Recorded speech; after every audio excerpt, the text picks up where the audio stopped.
लंबे वीकेंड के पहले का आखिरी 1.5 घंटा, 3 दिन रहेंगे आगे बाजार बंद और आखिरी 1.5 घंटे में 9000 के लेवल को होल्ड करके रिकवरी दिखाकर बंद हो पाएंगे या फिर होंगे और कमजोर। ग्लोबल मार्केट से संकेत हैं खराब, ऐसे में भारतीय बाजारों के लिए आज की क्लोजिंग रहेगी सबसे अहम। इसी पर होगा हमारा फोकस। पोजीशन बनाए रखें, कम करें, शॉर्ट करके जाएं या खरीदारी का है मौका, इन सवालों के मिलेंगे जवाब। फाइनल ट्रेड में आप सबका स्वागत है। नमस्कार, मैं हूं अनिल सिंघवी। नमस्कार, मैं हूं दीपांशु भंडारी। इसके अलावा आप देख रहे हैं कई सारे नतीजे भी आ रहे हैं, उसके बेसिस पर भी बाजार रिएक्ट कर रहा है और कई नतीजे आने भी वाले हैं जिनके अनुमान के बारे में हम बात करेंगे। अनिल जी से उनकी स्ट्रैटेजी भी ले लेंगे। 3 दिन के वीकेंड से पहले आपको बाजार में क्या करना चाहिए। तो अनिल जी, इन सब के बारे में चर्चा करें उससे पहले सर आप बताइए इस समय की बड़ी बातें क्या हैं बाजार की।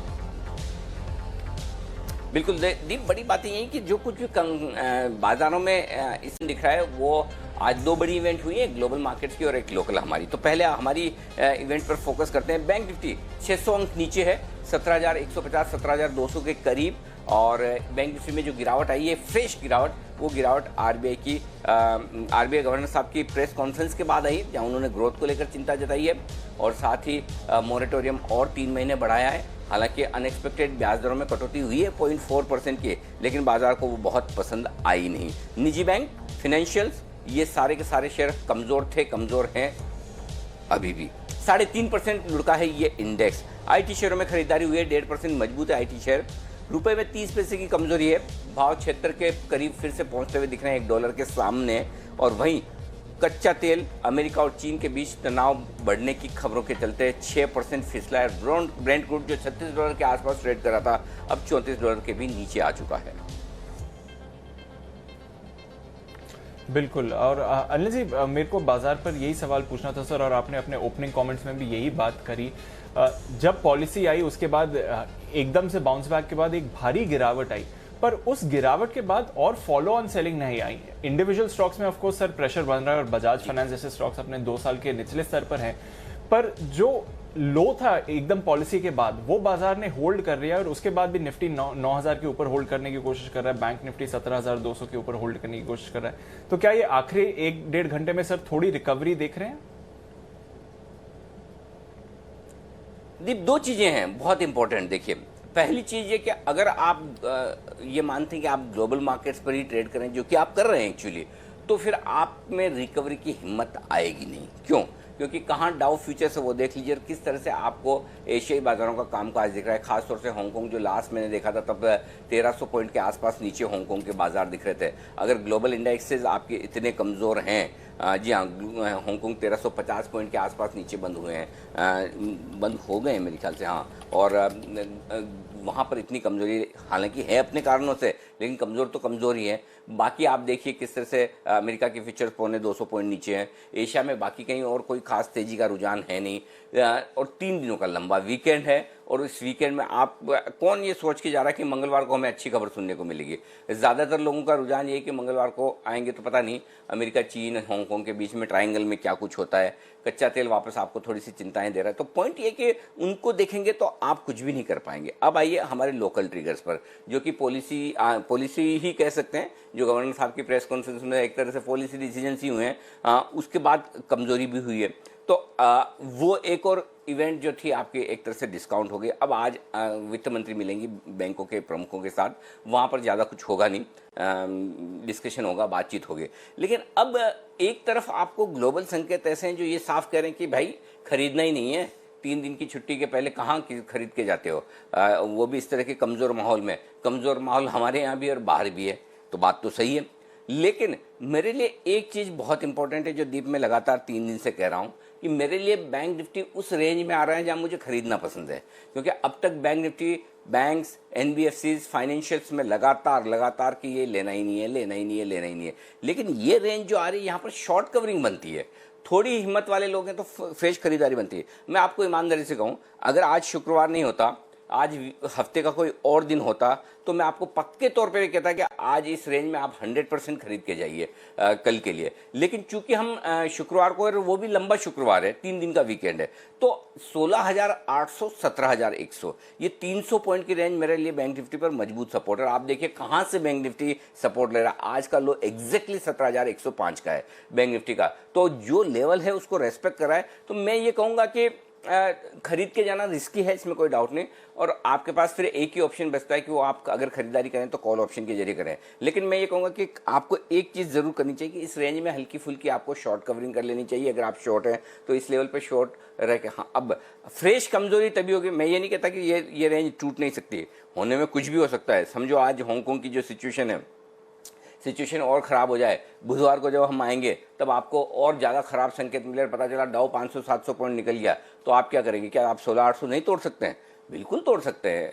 तब मैं 16,100 16,300 की रेंज के लिए मैं वहां पर जाके सोचूंगा। फिर वो तो ब्लाइंड बाय है, ये अच्छा लेवल है, वो ब्लाइंड बाय है, ये मजबूत सपोर्ट है, वहां आंख बंद करके खरीदारी करनी है 16,200 300 की रेंज में। और मैं नहीं चाहता कि वो लेवल देखने को मिले, यहीं से हम घूम जाए तो घूमने के लिए अच्छा लेवल है, लेकिन कुछ भी हो सकता है। तो पॉइंट सिंपल है, आपको अपनी रिस्क देखनी है क्योंकि बाकी फैक्टर्स उतने सपोर्टिव है नहीं, तो अपनी रिस्क देखकर आप ट्रेड लें। लेकिन एक चीज जरूर कहूंगा और बार बार कहूंगा कि बैंक निफ्टी अपने स्ट्रॉन्ग सपोर्ट जोन की तरफ बढ़ रहा है। तो अगर आज देखते हैं क्लोजिंग अगर 16,800 के आसपास होती है तो बहुत अट्रैक्टिव होगी खरीदने के लिए। 17,100 के आसपास होती है तो भी कम अट्रैक्टिव नहीं है। और अगर आज ही घूम के 17,500 17,600 पर बैंक निफ्टी बंद होता है तो फिर हमें नहीं लेना है, बहुत क्लियर कट है। तो क्लोजिंग कहाँ होती है वो देखते हैं दीप। क्लोजिंग कहाँ होती है ये देखना सर इंटरेस्टिंग होगा। अभी हल्की सी सर 50 अंक की रिकवरी निफ्टी बैंक में आती हुई देखिए, पर इतना उतार चढ़ाव तो बाजार में नॉर्मल ही रहता है। चलिए हमारे गेस्ट के साथ भी बात करेंगे, थोड़ा सा उनकी स्ट्रेटजी क्या है। और दीप उसमें जरा सा फर्क ये इस बात का भी फर्क पड़ जाता है, थोड़ा सा ज़्यादा कॉन्फिडेंस से निकले आवाज़ तो 50 पॉइंट का फर्क, 25-50 पॉइंट का फर्क पड़ जाता है। लेकिन पॉइंट ये कि दूसरी चीज़ एक और है जो मैं बोलना भूल गया, बैंक निफ्टी के साथ थोड़ा सा लगाव ज़्यादा है तो वहाँ विश्लेषण ज़्यादा हो जाता है। लेकिन निफ्टी भी आप देखिए 9,000 के लेवल के नीचे ज़्यादा टिक नहीं रहा है, 9,000 के आसपास ही टिक रहा है। और अगर आज आप क्लोजिंग बेसिस पर निफ्टी में भी 9,000 के लेवल को होल्ड कर लेते हैं तो आप उतने बुरे हैं नहीं। मैं ये नहीं कह रहा कि आप फुल फेज दबाकर तेजी करके जाएं कि भाई ये तो एकदम ऐसा बॉटम है कि इसके नीचे जा नहीं सकता, बात वैसी नहीं है। लेकिन बात यह कि आप बहुत खराब नहीं है, जो खराब है वो तो आप 30 अप्रैल से गिनिए ना, जहां से इस महीने में आपने शुरुआत की। 30 अप्रैल का हाई था 9,889, 9,889 या यूं कह दें 9,900 राउंड फिगर में, वहां से आप 1000 पॉइंट करेक्शन हो चुके हैं मई के महीने में। और बैंक निफ्टी में तो उससे कहीं ज़्यादा करेक्शन आपका लगभग मेरे ख्याल से 2,500 पॉइंट से ज़्यादा का करेक्शन हो चुका है इस सीरीज़ में।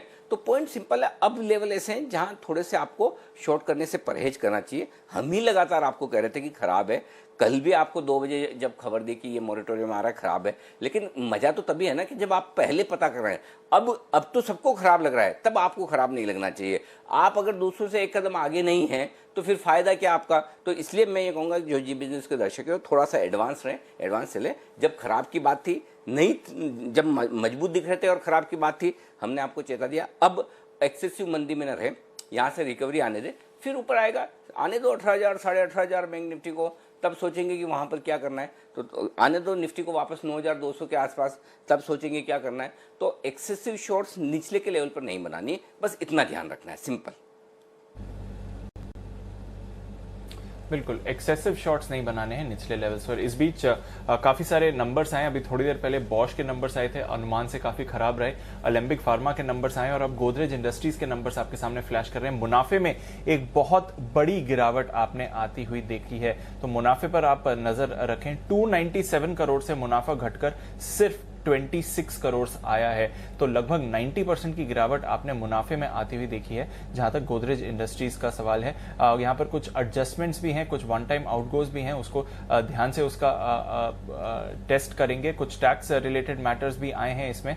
तो जैसे कि आप देख रहे हैं, एक मुनाफे में बहुत ज्यादा गिरावट आई है। लास्ट टाइम भी एक वन टाइम गेन भी था इनका। उसके अलावा अगर आप देखें तो एक्सपेंसेस में बढ़त जरूर आई है, पर इसके साथ साथ रेवेन्यूज में भी बढ़त आई है। तो रेवेन्यू आया है इनका 3,120 करोड़ रुपए का और इसका कंपेरेबल है 2,934 करोड़ रुपए का। तो ये गोदरेज इंडस्ट्रीज के थोड़े मिले जुले नंबर्स लग रहे हैं। वो मुनाफे का जो फिगर है वो हम देखेंगे कि यहाँ पर कितने ज़्यादा एडजस्टमेंट्स हैं जहाँ तक सवाल है। वैसे एक बहुत बड़ा गिरावट आई है मुनाफे में, अगर आप बाकी एडजस्टमेंट्स को हटा दें, सिर्फ कंटिन्यूइंग ऑपरेशंस के मुनाफे देखें, ये प्रॉफिट आफ्टर टैक्स नहीं, ये मुनाफा कंटिन्यूइंग ऑपरेशंस का है, तो फिर 102 करोड़ पे आया है और उसका कंपेरेबल है 440 करोड़। तो वहीं पर आप देख सकते हैं कि एक भारी गिरावट होती हुई दिखी है। तो एज सच परफॉर्मेंस में हमने ज़रूर गिरावट देखी है। जहां तक यहाँ पर सवाल है, एक एक्सेप्शनल आइटम था पिछले क्वार्टर का जिसकी वजह से पिछले साल के इस क्वार्टर में आपने एक जंप भी देखा था मुनाफे में, तो वो एडजस्टमेंट भी देखें तो गोदरेज इंडस्ट्रीज के रिजल्ट आए हैं। कुणाल जी हमारे साथ है। कुणाल जी, एक बार गोदरेज इंडस्ट्रीज के चार्ट पर बताइए, 250 रुपए पर ट्रेड कर रहा है।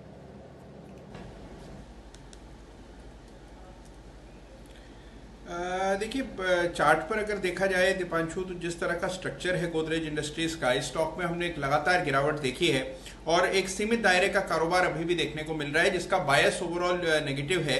तो मुझे लगता है कि फिलहाल कोई ट्रेड नहीं बनता है, किसी तरह की इंट्राडे ट्रेडिंग यहाँ मुमकिन नहीं है, लेकिन जिनके पास पोजीशन है उन्हें एक स्टॉप लॉस 247 के आसपास रखना चाहिए। इन लेवल्स के नीचे कमजोर हो जाएगा और फिर इसमें एक ब्रेकडाउन भी देखा जाएगा। तो 247 के नीचे अगर आपके पास एग्जिस्टिंग लॉन्ग पोजीशन है तो उससे एग्जिट करें। खरीदारी की मेरी यहाँ पर राय नहीं। ओके, ये है आपके लिए गोदरेज इंडस्ट्रीज। बट चलिए, मानसी हमारे साथ तैयार हैं। लंबा वीकेंड है हमारे सामने। मानसी बताइए, कौन से ऐसे अहम ट्रिगर्स हैं, इवेंट्स हैं जिसकी बाजार पर नजर रहेगी? जी बिल्कुल, गुड आफ्टरनून दीपांशु। कई सारे इवेंट्स हैं और दो बड़े इवेंट्स तो अभी अनिल ने उसका जिक्र कर दिया। एक तो वित्त मंत्री की सरकारी बैंक के प्रमुखों के साथ बैठक और साथ ही चीन की नेशनल पीपुल्स कांग्रेस की जो बैठक होने वाली है, काफी अहम इवेंट है, एक डोमेस्टिक और एक ग्लोबल। और इसका इम्पैक्ट मंगलवार को जब एक लंबे वीकेंड के बाद बाजार खुलेंगे तब दिखने की संभावना है। इसके अलावा स्पेक्ट्रम ऑक्शन कराने के लिए फाइनल बिडर की घोषणा भी हो सकती है। दरअसल department of telecommunication spectrum auction कराने की तैयारी कर रहा है और 4 बिडर्स का चयन हुआ है, जिसमें से एक फाइनल होकर आज इसका ऐलान होने की संभावना है। नतीजों के लिहाज से UPL, JSW steel Nifty space में अपना नतीजे पेश करेंगे। वायदा बाजार में आईडीएफसी फर्स्ट बैंक के नतीजे आने वाले हैं जिस पर फोकस रहेगा। कल यानी कि शनिवार के दिन एवेन्यू सुपरमार्ट्स के नतीजों पर फोकस रहेगा। इसके अलावा कैश स्पेस में कई सारे नंबर्स हैं, जैसे कि चंबल फर्टिलाइजर, डीसीबी बैंक जैसे कंपनियों के नंबर्स आते हुए हम देखेंगे। इसके अलावा सोमवार के दिन एक तो रमजान के चलते भारतीय बाजार और साथ ही सिंगापुर के मार्केट्स भी बंद रहेंगे। ग्लोबल मार्केट्स में मेमोरियल डे के चलते यूएस के बाजार और बैंक हॉलीडे के चलते यूके के मार्केट्स भी बंद रहेंगे। लेकिन इसके अलावा कुछ एक अहम इवेंट्स हैं जिस पर फोकस रहेगा। दीपक फर्टिलाइजर का राइट इश्यू है जिसका फैसला आना है, सोमवार के दिन के लिए एक ट्रिगर है। और साथ ही जेएसपीएल के नतीजे वायदा बाजार में आते हुए हम देखेंगे। और 25 मई यानी कि सोमवार के दिन से ही देश में घरेलू उड़ानें शुरू होने जा रही हैं। प्रिकॉशनरी मेजर्स की पूरी तैयारी हो चुकी है और माना जा रहा है कि डोमेस्टिक एयरलाइंस की शुरुआत अब सोमवार के दिन से होती हुई जरूर दिखेगी। ओके, तो ये है वो तमाम खबरें और इवेंट्स जिन पर रखिए आप नजर। आइए अब करते हैं हमारे एक्सपर्ट्स को शामिल। पूरा दमदार पैनल हमारे साथ है। नितिन मुरारका साहब, आशु मदान साहब, कुणाल जी, राकेश जी, दिल्ली वाले 4 महारथी हैं और मुंबई से वागले साहब और सुमित जी भी हमारे साथ हैं तैयार। आप सबका स्वागत। पहले एक बार बाजार पर एक राय के साथ आगे बढ़ते हैं। आशु सर, क्या कहेंगे, बाजार और कमजोर हो सकते हैं या थोड़े ओवरसोल्ड होने के संकेत दे रहे हैं?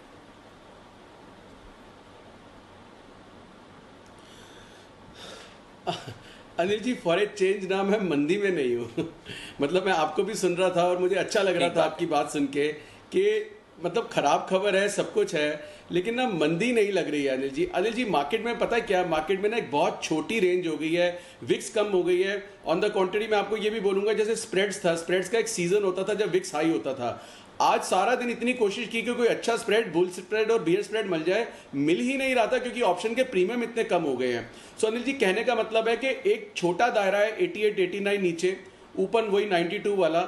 इस दायरे में अनिल जी 100 पॉइंट ऊपर नीचे मतलब धड़ाम धड़ूक सब कुछ होगा, लेकिन ना मुझे लगता है कि दोनों साइड ही नहीं टूटेंगे। 100 पॉइंट ऊपर लगेगा तो ऐसे लगेगा कि नहीं भाग रहा है, बिल्कुल कवरिंग है, सब कुछ है। और जिस तरह की अभी न्यूज आई या कल भी एक तरफ ऊपर से नीचे गिरा, तो आज भी देखिए मतलब वो 9000 के आसपास उसी में घूम रहा है। तो अनिल जी 8800 और 9200 एक मंथली एक्सपायरी इतनी बड़ी एक्सपायरी हो, इतनी इवेंटफुल हो, इतनी वॉलेटाइल एक्सपायरी हो, उसमें भी ऐसा लगे कि 200 पॉइंट से ऊपर नीचे भी नहीं लग रहा, तो दैट मीन्स कहीं कंफ्यूजन है और डिसाइसिव ट्रेड नहीं है। सो अनिल जी, कहने का मतलब ये है कि स्टॉक्स खराब लगते हैं, हो रहे हैं। बैंक्स में आप और मैं शायद कंटिन्यूसली एक ही बात बोल रहे हैं। मैं बार बार कभी भी आपसे बैंक का क्वेश्चन पूछता हूं, आप डालते हैं और आपका तो मैं सुनता ही हूं, और मैं भी मैसेज भी डालता हूं, अपने लोगों को भी कहता हूं कि भाई बिल्कुल दूर रहो। अनिल जी, वो एक कहावत है ना, घी टेढ़ी उंगली से, सीधी उंगली से नहीं निकले तो टेढ़ी उंगली से निकालना चाहिए। मुझे लगता है कि बैंक्स और एनबीएफसी में उंगली डालनी ही क्यों है, सीधी भी क्यों करनी है, टेढ़ी भी क्यों करनी है, दूर क्यों नहीं रह सकते। तो बैंक्स में तो अनिल जी कोई मतलब कोई लॉजिक दिखता ही नहीं है। जब मैंने एक बोल्ड स्टेटमेंट दी थी अनिल जी लास्ट वीक, जब मैं दिल पे हाथ रख के सोचता हूं कि मेरे पैसे बैंक में सेफ है तो मुझे कहीं डर लगता है, तो ऐसे में मैं बैंक का स्टॉक भी ले लूंगा। तो ये डी रिस्किंग लर्निंग तो मैंने कभी अपनी एकेडमिक्स में आज तक समझी नहीं है। तो हैविंग सेड दैट, पर अनिल जी स्टॉक्स में डिस्ट्रक्शन इतनी हो गई है। एक और एग्जांपल देता हूं, फेडरल बैंक 40 रुपए में खराब लगता है, अब हमारी रिसर्च कहती है 37.5 रुपए में बड़ा ब्रेकडाउन आ गया इसमें। पर अनिल जी 36 रुपए में फेडरल बैंक क्या बेचें और क्या लें। बट डिसिप्लिन ये है, पेशेंस एंड कन्विक्शन, लेना नहीं है, कुछ भी हो जाए लेना नहीं है। अनिल जी, 10,000 के जो सपने हैं या 10,000 की ये विजन है, कभी अप्रैल, कभी मई, कभी जून, अनिल जी मैं लेवल्स, इतनी तो मैंने लर्निंग जरूर की है कि बहुत सालों से देख रहा हूं कि लेवल से मार्केट होता है। आज भी मैं कह रहा हूं 90-200 क्रॉस करेगा तो हम लेंगे, दिन क्रॉस करेगा, मंडे और वेंसडे फ्राइडे, मुझे ये चीजें समझ नहीं आती हैं, दिवाली होली वाली। So I am again sold, जैसे Rakesh ji is married to pattern, certain pattern, I am also married to certain levels के ये 9,050 के ऊपर शॉर्ट नहीं करना और 9200 के ऊपर लेना है। But at the same time Anil ji 8800-9200 ऐसा बैंड है, मंदी नहीं लग रही है, तेजी भी नहीं लग रही है, थोड़ा सा कंफ्यूजन है, स्प्रेड भी अच्छा नहीं बन रहा है। So this is the honest confession. तो बिल्कुल ठीक है, और लेवल से तेजी, लेवल से मंदी होनी चाहिए। और हर वक्त आशु सर भी मंदी नहीं बोलते हैं, जहां लगता है कि मंदी नहीं करनी। हाँ, स्टॉक स्पेसिफिक मंदी होगी, वो आपको जरूर बताई जाएगी। थोड़ी देर में उनके कॉल्स भी होंगे, स्प्रेड भी होंगी, सब कुछ होगा, वो आपको मिलेगा। लेकिन हाँ, लोअर लेवल्स पर मंदी नहीं करनी। मंदी तब करनी जब किसी को ना करनी हो, और जब सबको लगता हो खराब, तभी तो लेने का मजा है। आइए, चार्ट कॉर्नर का बिगुल कुणाल जी और राकेश जी के लिए आज के क्लोजिंग शो का पहला बिगुल।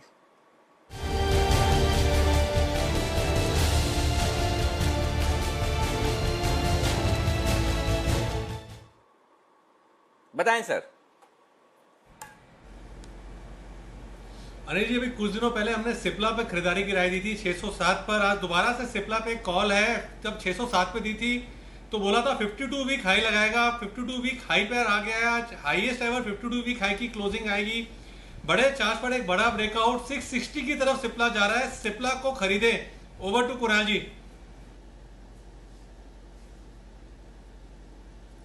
अनिल जी, बड़ा ब्रेकआउट है, और मुझे याद पड़ता है कि जब पिछली बार हमने खरीदारी की राय दी थी तब आशु मदान जी ने भी हमारा समर्थन किया था। तो मैं उम्मीद कर रहा हूं कि आज भी उनसे समर्थन मिलेगा।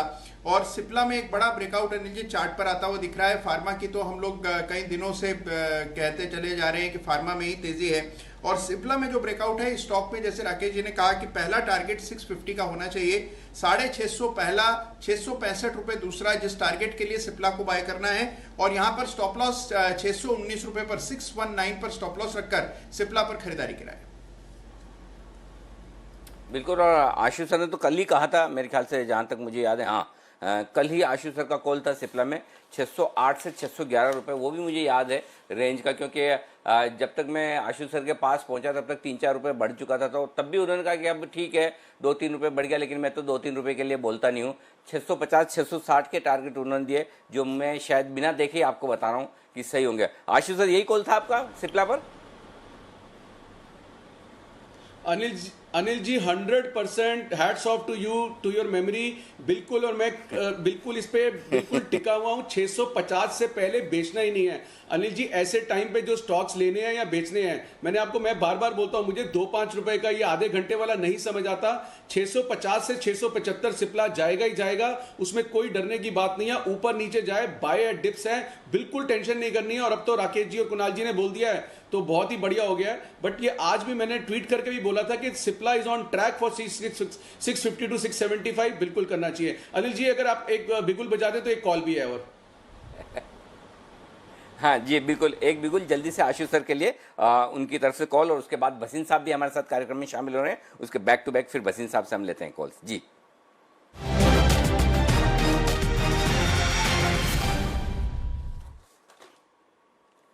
जी सर बताएं। अनिल जी, एक शॉर्ट कवरिंग कैंडिडेट ढूंढा है, लॉन्ग वीकेंड है, बिल्कुल मानता हूं, लेकिन मुझे लगता है कि जो पूरी एक्सपायरी का अनिल जी जो मिश्रण बन के आता है कि पूरे एक्सपायरी में अब जो आखिरी 4 दिन रह गए हैं तो कौन से स्टॉक्स लॉन्ग हैं, कौन से स्टॉक शॉर्ट हैं, किस में वो है, तो मुझे लगता है कि जो शॉर्ट कवरिंग कैंडिडेट है वो है इन्फी में अनिल जी पिछले दिनों में मैं वॉच कर रहा था 655 60 55 60 काफी स्टेबल रहा था, लेकिन वहां पे शॉर्टिंग बहुत हुई है और सबको लगता था ये बहुत घटेगा और क्योंकि ये नहीं घटा कभी कभी उस चीज में, लेकिन वो घटा नहीं है। तो मुझे लगता है अनिल जी उस लेवल से कॉल्स भी थी शायद कुछ, तो उस लेवल से कुछ लोग शॉर्ट में ट्रैप हो चुके हैं और उनको एग्जिट इस एक्सपायरी में नहीं मिलेगा। सो अनिल जी 10 रुपए के स्टॉप लॉस से फ्यूचर 688 1699 जो भी रेट है लेना चाहिए इन्फी, और मुझे लगता है कि 710-15 रुपए का भाव इसमें आपको जल्दी देखने को मिल जाएगा, 700 क्रॉस करेगा। तो एक शॉर्ट कवरिंग कैंडिडेट है अनिल जी इन्फी, जिसमें मुझे लगता है कि वो रहना चाहिए। अनिल जी मैं फिर बोल रहा हूं कि मार्केट खराब लगती है उसमें, लेकिन कुछ स्टॉक्स हैं जो आउट परफॉर्म करेंगे तो मुझे उसमें रहना चाहिए, और मैं समहाउ मतलब खराब लग भी रही है तो अनिल जी मंदी की कॉल निकल नहीं रही है। ठीक बात है, नहीं जरूरी भी नहीं है, आराम से। और वैसे आपने जो अभी एक बात की कि वो रोज वाला मुझसे दिया नहीं जाता, तो मैं आपसे गुजारिश करूंगा, देखो जिंदगी में सीखने के लिए उम्र तो कोई कम नहीं होती, तो आप भी ये शॉर्ट टर्म वाला सीखिए, और हो सकता है आपसे ये 50-50 रुपए वाले 10-10% के मुंह वाले जो कॉल्स आते हैं वो हम भी सीखने की कोशिश करेंगे। हमसे मतलब हमारे सारे बाकी एक्सपर्ट्स हैं, सबके अपने अपने एक्सपर्टाइज है दिन की। देखिए वो शॉर्ट कॉल दिन वाले देना भी अपने आप में एक कला है, लंबे वाले देना भी अपनी कला है। सब कला में माहिर हो जाए तो फिर कहना ही क्या। चलिए आइए, बसीन साहब हमारे साथ तैयार हैं, बिगुल बजाते हैं और लेते हैं बसीन के हसीन शेर, बसीन साहब के बेहतरीन पिक्स।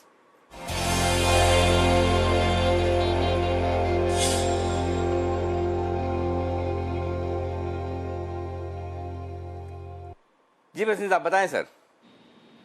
हाँ अनिल जी, तो पहले आपको अपडेट दे दूं, कुछ शेयरों पे स्टॉप लॉस हो गए वो मैं बता दूं। कल परसों में जो थे उसमें से स्टॉप लॉस हो गया सर। एशियन पेंट शॉर्ट था, सेल में लॉन्ग था, और जेएसडब्ल्यू में लॉन्ग था, और आईसीआईसीआई बैंक में लॉन्ग था। ये सब में तीनों में स्टॉप लॉस हो गए। अगर आपने कर लिए नहीं निकले तो निकल जाइए। और एक शॉर्ट दिया था एनटीपीसी, वो टारगेट हिट हो गया। उसके अलावा जो हिट हो गए टारगेट, वो आपको याद है ग्लेनमार्क दिया था आपको 340 में, वो 370 मार 358 360 मार गया। सन टीवी ने आज 403 मार दिया, और यूपीएल ने 372। अब आप कहें तो मैं आज के कॉल्स आपको दूं। करेक्ट, बिल्कुल सर। आज बताएं, आज बाय सेल कौन से ज्यादा बाय साइड पर? हाँ सर, 2 बाय है और 1 सेल है। बताएं सर, बाय पहले बता दें। हाँ तो बाय फार्मा के शेयर है सर। सन फार्मा पहला बाय है। सन फार्मा 467 468 है। ये बहुत स्ट्रॉन्ग ब्रेकआउट है, and Sun is going to lead from the front as is the pharma pack. 460 का इसमें स्टॉप लॉस रखिए, 488 to 490 का टारगेट। ओके, 460 का स्टॉप लॉस, 488 490। सन फार्मा शेयरों पर सब बुलिश है, और बसीन साहब भी 468 470 की रेंज में यहाँ आप कर सकते हैं खरीदारी। 468 470 is buy range, 460 460 stop loss, 488 490 target Sun Pharma. बताएं सर दूसरा स्टॉक सर। दूसरा भी फार्मा है सर, कैडिला हेल्थ केयर ने काफी टाइम कंसोलिडेट किया। उसके numbers will be the best in the pharma pack. 345 का रेट है, आप इसमें 338.50 का स्टॉप लॉस रखिए, और इसमें 362 to 365 का टारगेट होना चाहिए। ओके, तो कैडिला अच्छे रिजल्ट्स रहेंगे, मजबूत शेयर है, और यहाँ पर भी आप कर सकते हैं खरीदारी। 345 347 के आसपास चल रहा है, 345 347 338 हाफ, 338.50 ये स्टॉप लॉस का लेवल है। 362 से 365 रुपए के टारगेट के लिए करनी है खरीदारी। और अगर ये आप जो खरीदारी के टारगेट्स वसीम साहब दे रहे हैं हफ्ते 2 हफ्ते के लिए, अगर आपको लगे स्टॉक एक आध दिन में ही 1-2 दिन में तेजी से भाग जाएं, तो ज़रूरी नहीं कि आप एकदम आखिर तक इंतज़ार करें कि नहीं मैं तो 365 टच होगा तभी मैं बेचूंगा। आपको लगे 347 वाला अगर आज ही 355 360 हो जाए तो आज ही बुक कर लें। कौन सा ज़रूरी है कि लास्ट तक रहना है? अगर आपकी एपेटाइट ज़्यादा की है तो फिर अलग बात है। तो बड़े टारगेट अलग तरीके से ट्रेड करें, छोटे टारगेट अलग तरीके से ट्रेड करें। आइए एकमात्र शॉर्ट जो बसीन साहब अभी आज का देना चाहते हैं वो भी ले लेते हैं। बसीन साहब बताएं सर, शॉर्ट कौन सा होगा आपका? सर शॉर्ट होएगा बैंक वाला, एक्सिस बैंक पे शॉर्ट कीजिए as a hedge. 341 to 343, stop loss 347.75 और टारगेट 328 to 330। ओके 347.50। एक बार वसीम साहब माफ कीजिएगा, मैं टारगेट सुनने और स्टॉप लॉस सुन नहीं पाया, एक बार फिर से बता दें प्लीज। 341 से 342, 347.75 का स्टॉप लॉस है और 328 से 30 का टारगेट। Okay perfect. ओके मैं रिपीट कर दूं, 340 से 342, 340 342 की रेंज में फ्यूचर्स शॉर्ट कीजिए, 347 हाफ, 347.50 स्टॉप लॉस का लेवल है, 330 और 328 के टारगेट के लिए वसीम साहब की राय इन तीनों स्टॉक्स पर खरीदारी और बिकवाली के लिए आज से आती हुई। शुक्रिया सर आपका। 3:15 बजे के बाद अगर आपके BTST कॉल्स होंगे तो फिर से आपसे होगी मुलाकात, तब मैं आपसे फिर संपर्क करूंगा। फिलहाल आपके लिए कॉल्स वसीम साहब की तरफ से आते हुए जो आप नोट कर सकते हैं और आगे बढ़ सकते हैं। आइए खबरों वाले शेयर जान लेते हैं। देवांशी हमारे साथ है। देवांशी, बिल्कुल, आज सबसे पहले नतीजों के लिहाज से आप देखिए बॉश के नंबर्स आते हुए दिखे हैं। जो मुनाफा है वो 80% कम होता हुआ दिखा है और नंबर्स आपको कमजोर लगेंगे, लेकिन ये वन टाइम प्रोविजंस के चलते हैं। आप देखिए करीब 300 करोड़ के जो प्रोविजंस है वो कंपनी ने कोरोना वायरस के चलते किए हैं और साथ ही जो कच्चे माल की लागत है वो भी बढ़ती हुई दिखी। इसके चलते जो कामकाजी मुनाफा है वो 34% घटा है। मार्जिन इस बार 19% से घटकर 15% पर आते हुए दिखे। साथ ही आय जो है उसमें 18% तक की गिरावट देखने मिली है। ओवरऑल थोड़े से कमजोर नतीजे हैं। साथ ही एलेम्बिक फार्मा ओवरऑल नतीजे काफी अच्छे हैं। कंसोलिडेटेड मुनाफा जो है वो 130 करोड़ से बढ़कर 222 करोड़ पे आता हुआ दिखा और जो आय है वो भी बढ़ी है, 927 करोड़ से बढ़कर 1207 करोड़ पे आती हुई दिखी है। मार्जिन में भी थोड़ी सी बढ़त देखने मिली है। सुप्रीम इंडस्ट्रीज ऑपरेशनली नंबर्स अच्छे हैं, लेकिन आप देखिए जो आय है वो करीब 6.5% कम होती हुई दिखी है। मुनाफा इस बार 5% तक गिरता हुआ दिखा है, लेकिन अगर आप मार्जिन देखें तो 13% से बढ़कर 19% के मार्जिन आए हैं और साथ ही उनके कामकाजी मुनाफे में 35% तक की बढ़त हुई है। ओवरऑल आप देखिए जो खर्च है थोड़ा सा कम होता हुआ दिखा है, इसका फायदा कंपनी को मिला है। और साथ ही आज लुपिन भी फोकस में है। उनकी एक विल्सन की डिजीज की जो दवा है उसको US FDA से मंजूरी मिली है। ये नागपुर में बनती है दवाई, तो इसके चलते ये थोड़ा सा पॉजिटिवली आज ट्वीट करता हुआ दिखा है। ये है आपके लिए सारे वो शेयर जहां पर खबरों के दम पर एक्शन दिखेगा। थोड़ी देर में हम आपके सामने नतीजों का पूर्वानुमान भी रखेंगे। UPL ट्रेडर्स का पसंदीदा काउंटर, इसके आने वाले हैं रिजल्ट्स। कैसे रहेंगे रिजल्ट्स बताएंगे आशीष थोड़ी ही देर में, लेकिन उससे पहले बाजार हल्की सी रिकवरी के संकेत दे रहे हैं। 17,300 पर आया है बैंक निफ्टी, 9,050 पर आया निफ्टी। वाह, 9,050 के ऊपर तो बंद होना चाहिए कम से कम, उतना बंद हो तो फिर थोड़ा ठीक रहेगा। और थोड़ी अच्छी क्लोजिंग आज हमको इसलिए भी चाहिए ना, क्योंकि ग्लोबल सपोर्ट है नहीं, तो थोड़े भी खराब अगर पता चला कि सोमवार को मंगलवार को ग्लोबल सपोर्ट नहीं है और खराब कुछ हो गया तो गिरने में फिर क्या नई रेंज टूट जाए, तो रेंज ना टूटे वो ध्यान में रखना बहुत जरूरी है। तो उस लिहाज से थोड़ी सी रिकवरी आती हुई दिख रही है, ये एक अच्छा संकेत है। नितिन जी ये बताइए कि जो बैंक निफ्टी है क्या कहीं अहम सपोर्ट के आसपास आ रहा है? 17,000, 17,100, 200 कह सकते हैं ये सपोर्ट है, या फिर ये इस पर ज्यादा भरोसा करना ठीक नहीं है? निखिल जी, मुझे लग रहा है भरोसा करना सही नहीं है। उसके पीछे 2-3 रीजंस मैं देता हूं। एक तो ये जो डेटा है ये कल नेगेटिव चालू हुआ था जब निफ्टी करीब 9100 के आसपास था और बैंक निफ्टी 17,900 के आसपास थी, 17,800 17,900, और उस समय निफ्टी डिस्काउंट में जाना चालू हो गई थी और कल 30 पॉइंट निफ्टी डिस्काउंट में बंद हुआ था। बैंक निफ्टी 80-90 पॉइंट डिस्काउंट में चली गई थी। आज के दिन में अगर आप अनकॉमन डेटा देखेंगे तो बैंक निफ्टी में 43% का ओपन इंटरेस्ट एडिशन है और निफ्टी में 10% का है। तो नॉर्मली इतना बड़ा ओपन इंटरेस्ट बैंक निफ्टी में नहीं देखा गया है। इनफैक्ट निफ्टी और बैंक निफ्टी का इन टर्म्स ऑफ शेयर्स देखेंगे तो ओपन इंटरेस्ट करीब बराबर सा ही है। 6-7 लाख शेयर्स का ओपन इंटरेस्ट बैंक निफ्टी में एडिशन होना अच्छा सिग्नल नहीं दिख रहा है। दूसरी बात, अगर बैंक निफ्टी के मैं कंपोनेंट्स को देखूं तो HDFC बैंक में करीब 22% का ओपन इंटरेस्ट एडिशन है और जो स्टॉक 2.5% नीचे है। ICICI बैंक में करीब 20% है और एक्सिस बैंक में करीब 16% है। और ये कुल मिला के ये सारे स्टॉक्स वीक हैं। तो मैं ये ऐसा ही एज्यूम कर रहा हूँ कि जो बैंकिंग के स्टॉक्स हैं उसमें हेवी शॉर्ट पोजीशन बनाई गई है और साथ साथ निफ्टी में भी जो 44-43% का ओपन इंटरेस्ट बिल्डअप है, ये शॉर्ट पोजीशन है। ये जरूर है कि 17,000 का सपोर्ट लेवल है, बट मुझे ऐसा लग रहा है कि जो अगले वीक मंथली एक्सपायरी है उसमें हम ब्रेक करना चाहिए और हम 16,500 की तरफ आ सकते हैं और निफ्टी 8800 की तरफ जा सकती है। अगर आज के लिए ट्रेड करना है तो आज का स्टॉप लॉस है 9060, जिस लेवल पे बहुत ज़्यादा सुबह RBI की पॉलिसी आने के बाद बिकवाली हुई है, तो 9060 का स्टॉप लॉस रख करके इस लेवल पे बेच सकते हैं। यहाँ से 40 रुपये केवल ऊपर का स्टॉप लॉस है और क्लोजिंग में एक बार देखते हैं कि अगर गिरावट बनी तो हो सकता है 8950 या उसके नीचे भी जा सकते हैं। ओके 8950 के नीचे जाएंगे तो मुश्किल होगी। ये है आपके लिए राय इस वक्त। और दीप अब अगर आप ग्लोबल मार्केट का अपडेट दे दें और बिगुल बजा दें तो मैं भी आपकी सेवा में तैयार हूं 2:30 बजे की स्ट्रेटेजी लेकर। बिल्कुल, तो अनिल जी की स्ट्रैटेजी का बिगुल बजाते हैं।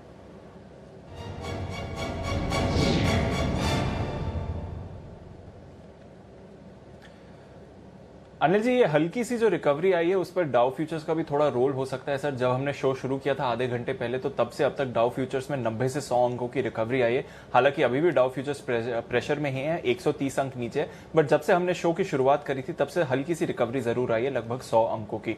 तो वो एक बात है सर। एशिया के बाजारों का तो आपने शुरुआत में बता दिया था, कमजोरी के साथ बंद हुए। हांगकांग जिस तरह की प्रॉब्लम है 5.5% नीचे बंद हुआ, चीन भी 2% नीचे बंद हुआ और बाकी के एशिया के बाजारों में भी काफी ज्यादा दबाव था। और यूरोप में भी इस समय हम वही देख रहे हैं सर, लगभग 1 से 1.5% की गिरावट इस समय यूरोप में आ रही है। यूके में सबसे ज्यादा परेशानी है इस समय जहां तक यूरोप के मार्केट्स का सवाल है। और कच्चे तेल में आज भारी गिरावट आई है। इतने दिनों की तेजी के बाद आप फाइनली देख रहे हैं 5-6% की गिरावट कच्चे तेल में भी आती हुई दिख रही है। ओके, तो संकेत मिले जुले हैं चूंकि यूरोप के बाजार आधा से 1.5% कमजोर हैं।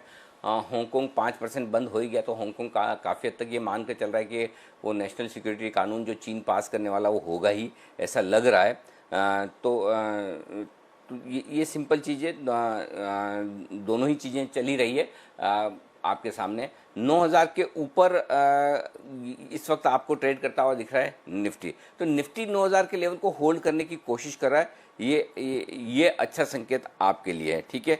35-40 9050 के ऊपर बंद होते हैं तो इतने बुरे नहीं है, अच्छे तो नहीं लेकिन बुरे नहीं है। और बैंक निफ्टी भी 17100 के ऊपर तक बंद होता है तो इतने खराब नहीं। 17400 17500 बंद हो जाए तो बहुत बढ़िया। तो एक चीज़ तो ये। अब पहले मैं डेटा एनालिसिस कर दूं और उसके बाद एक ट्रेड भी बड़ा इंटरेस्टिंग है जो हाई रिस्क हाई रिटर्न वाला ट्रेड बन सकता है, वो भी मैं आपको बताऊंगा। लेकिन पहले मैं एक बार डेटा एनालिसिस कर देता हूं कि क्या कुछ है इंपॉर्टेंट इस वक्त आखिरी 1 घंटे में। रिस्क एक ही सबसे बड़ी कि 3 दिनों का लंबा वीकेंड है और लंबे वीकेंड में जाने के पहले ग्लोबल मार्केट से खबरें आपके पास बहुत अच्छी नहीं है। अदरवाइज लेवल बहुत अच्छे हैं जहां पर आपको शॉर्ट काट के हल्की लॉन्ग करने के मौके ढूंढने चाहिए। तो पहली चीज़ तो ये कि मैं ये कहूँगा कि अगर आज क्लोजिंग में और नीचे आ जाते हैं 16800 17100 की रेंज में तो बैंक निफ्टी पर आप अपनी शॉर्ट पोजीशन को उन लेवल के आसपास काटें। Point number 1।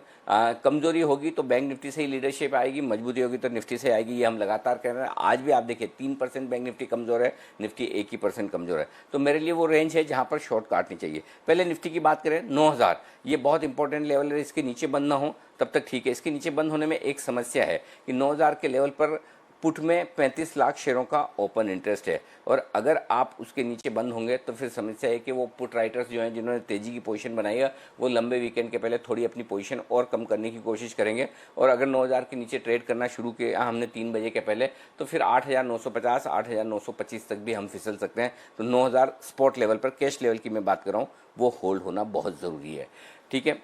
अब आइए बैंक निफ्टी 17000 होल्ड होना जरूरी है। 5 लाख शेयर पुट में है और 17500 ऊपर 4 लाख शेयर कॉल्स में है। तो ये रेंज आपके लिए बचे हुए समय के लिए 17000 17400 है। अब एक इंटरेस्टिंग मुझे जो दिख रहा है जो पेयर बन सकता है वो हाई रिस्क हाई रिटर्न वाला है जहाँ पर मैं नितिन जी और आशु सर आप दोनों की राय लेना चाहूँगा। इस वक्त बैंक निफ्टी स्पॉट लेवल पर ट्रेड कर रहा है 17200 पर, ठीक है। 17200 का पुट ये ट्रेड कर रहा है 430 रुपये में, ठीक है। 17200 का पुट और 17200 का कॉल ट्रेड कर रहा है 385 रुपये में, यानी आपका हो गया करीबन 815 रुपये के आसपास आपको। अगर एक पुट और एक कॉल दोनों 17200 का आप बेचते हैं तो आपको प्रीमियम मिलती है 815 रुपये की, ठीक है। आप सेफ कब तक हो गए? 17200 में से 800 निकाली तो आप 16400 तक नीचे सेफ हैं और 18000 तक ऊपर सेफ है। जो लोग मार्जिन भर सकते हैं क्योंकि दोनों जगह आप ऑप्शन बेच रहे हैं, जो लोग हाई रिस्क लेने के लिए तैयार हैं और जो लोग ये समझते हैं कि 800 पॉइंट से ज़्यादा ऊपर या नीचे बैंक निफ्टी मंगलवार को नहीं खुलेगा, उनके लिए प्रीमियम कमाने का मौका हो सकता है। और वो इसलिए हो सकता है क्योंकि 3 दिन की छुट्टी के बाद प्रीमियम तेज़ी से घटेगी। तो ये 815 820 रुपये की जो अभी प्रीमियम है ये प्रीमियम वैसे ही घटकर आपकी 600 650 रुपये तो रह ही जाएगी। तो मेरा पॉइंट है कि ये एक ट्रेड बन सकता है हाई रिस्क ट्रेडर के लिए। नितिन जी, पहले आपकी राय, फिर आशु सर से पूछता हूँ, बताएं क्या ऐसा करना ठीक है या नहीं? देखिए जी, मुझे थोड़ा सा कम समझ में आ रहा है, क्योंकि जिस तरीके से आज ओपन इंटरेस्ट बैंक निफ्टी में इंक्रीज हुआ है, 43% का ओपन इंटरेस्ट मैंने पूरी एक्सपायरी में नहीं देखा है। और जिस तरीके से बैंक के जो बड़े स्टॉक्स हैं उसमें पोजीशंस मिल रही है, तो इतनी बड़ी बन रही है, वो इंडिकेट कर रही है कि बड़ा मूव आने वाला है। और अगर आज 17,000 का लेवल टूट जाता है, जो मुझे लग रहा है कि क्लोजिंग में टूट भी सकता है, तो एक बड़े मूव नीचे की तरफ आ सकते हैं, क्योंकि ये मंथली एक्सपायरी में हम लोग जा रहे हैं। और जो मंथली एक्सपायरी हुई थी वो निफ्टी की 98 की तरफ हुई थी, तो लॉन्ग की पोजीशंस पूरी तरीके से मार्केट में ट्रैप है, तो मार्केट नीचे की तरफ भी जा सकती है। ये पोजीशंस अगर जो बनाना है अनिल जी, इसमें 830 835 का टोटल प्रीमियम मिल रहा है, इसको आप हेज नीचे की पुट लेके कर सकते हैं। इसका एक तरीका क्या है कि आप 17,200 की कॉल पुट दोनों बेच दिए और आपका जो सेफ्टी है वो 800 पॉइंट ऊपर नीचे हो रहा है, तो यहाँ इस लेवल से 800 पॉइंट करीब 700 पॉइंट नीचे जाकर के आप पुट खरीद लें और 700 पॉइंट ऊपर जाकर के कॉल खरीद लें, सो दैट आपका अनलिमिटेड रिस्क कैप हो जाएगी। अगर साइडवेज या रेंज में रह गई तो आपको पैसे आ जाएंगे, और आप बहुत दूर की पुटें खरीदेंगे या बहुत दूर की कॉलें खरीदेंगे तो आपका एक अनलिमिटेड रिस्क के जो चांसेस हैं वो कम हो जाएंगे। तो मेरे तरफ से अनिल जी ये स्ट्रेटजी को थोड़ा मॉडिफाई करना चाहिए और करंट लेवल की दोनों बेच करके 700 पॉइंट दूर की कॉल लेनी चाहिए सेम क्वांटिटी, और उसी तरीके से 700 पॉइंट नीचे की पुट लेनी चाहिए सेम क्वांटिटी, तो आपकी सेफ्टी कम से कम होगी। उस केस में मुझे लगता है कि आपको प्रॉफिट थोड़ा कम मिलेगा, बट प्रॉफिट मिल सकता है। बहुत ही बढ़िया आइडिया, सही है ये तो एकदम, मतलब रिस्क फ्री होगी एक तरह से। हाँ, कम मिले लेकिन रिस्क बिल्कुल भी नहीं है, नहीं के बराबर हो जाती है। नहीं के बराबर क्या नहीं है? आशु सर, आपका क्या कहना है? Anil ji, as a discipline मैं ये दोनों चीज़ें बेचना रेकमेंड अक्सर नहीं करता हूँ। अक्सर क्या, मैं कभी भी नहीं करता हूँ 99%। लेकिन वो जो 1% है ना अनिल जी, समहाउ मैंने जो it is in line with my view that कि एक नैरो रेंज में वॉलिटिलिटी ज़्यादा है।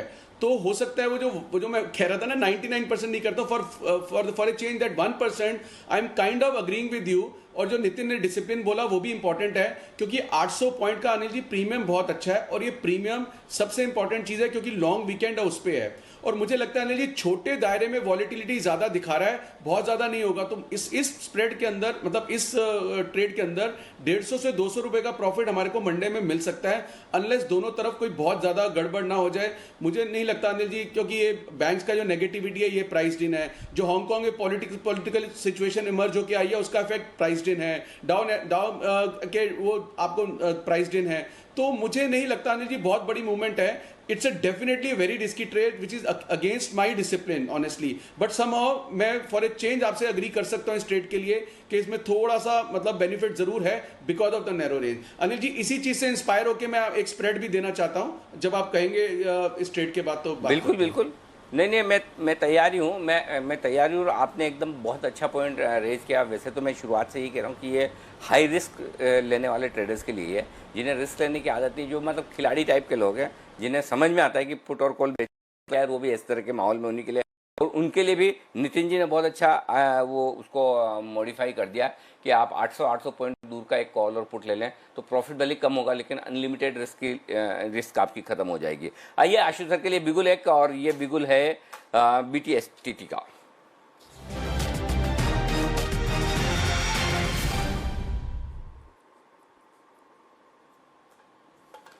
जी सर बताएं। अनिल जी, इसका मैं जो ये स्प्रेड दे रहा हूँ इसका व्यू भी शेयर कर लेता हूँ। आज भी इतनी नेगेटिविटी के बाद आप देख रहे हैं कि 9,000 निफ्टी टूटने को तैयार नहीं है, वीकनेस है, लेकिन फिर भी नहीं टूट रहा। तो आई थिंक जिसने बेचा है बेच सकता है, ये भाव है। तो मुझे लगता है अनिल जो नेक्स्ट वीक की हमारी एक्सपायरी है, which is a monthly expiry also, somehow मुझे लगता है अनिल जी वो 8800 का स्ट्रॉन्ग सपोर्ट है, 8800 नहीं ब्रेक करेगी। तो in with this view, but उसको प्ले कैसे करना है अनिल जी, 9,000 जो अभी निफ्टी चल रहा है, 9,000 की हमें एक पुट बाय करनी है, जो मंथली और वीकली अब तो एक ही है। 9,000 की पुट बाय करनी है जिसका रेट चल रहा है अनिल जी 127-28 रुपये। मैं फिर रिपीट करता हूँ अनिल जी, 9,000 निफ्टी चल रहा है, 9,000 की पुट बाय करनी है जिसका रेट है 127-28 रुपये, और 8850 की 2 पुट सेल करनी है जिसका रेट चल रहा है 68 रुपीज़।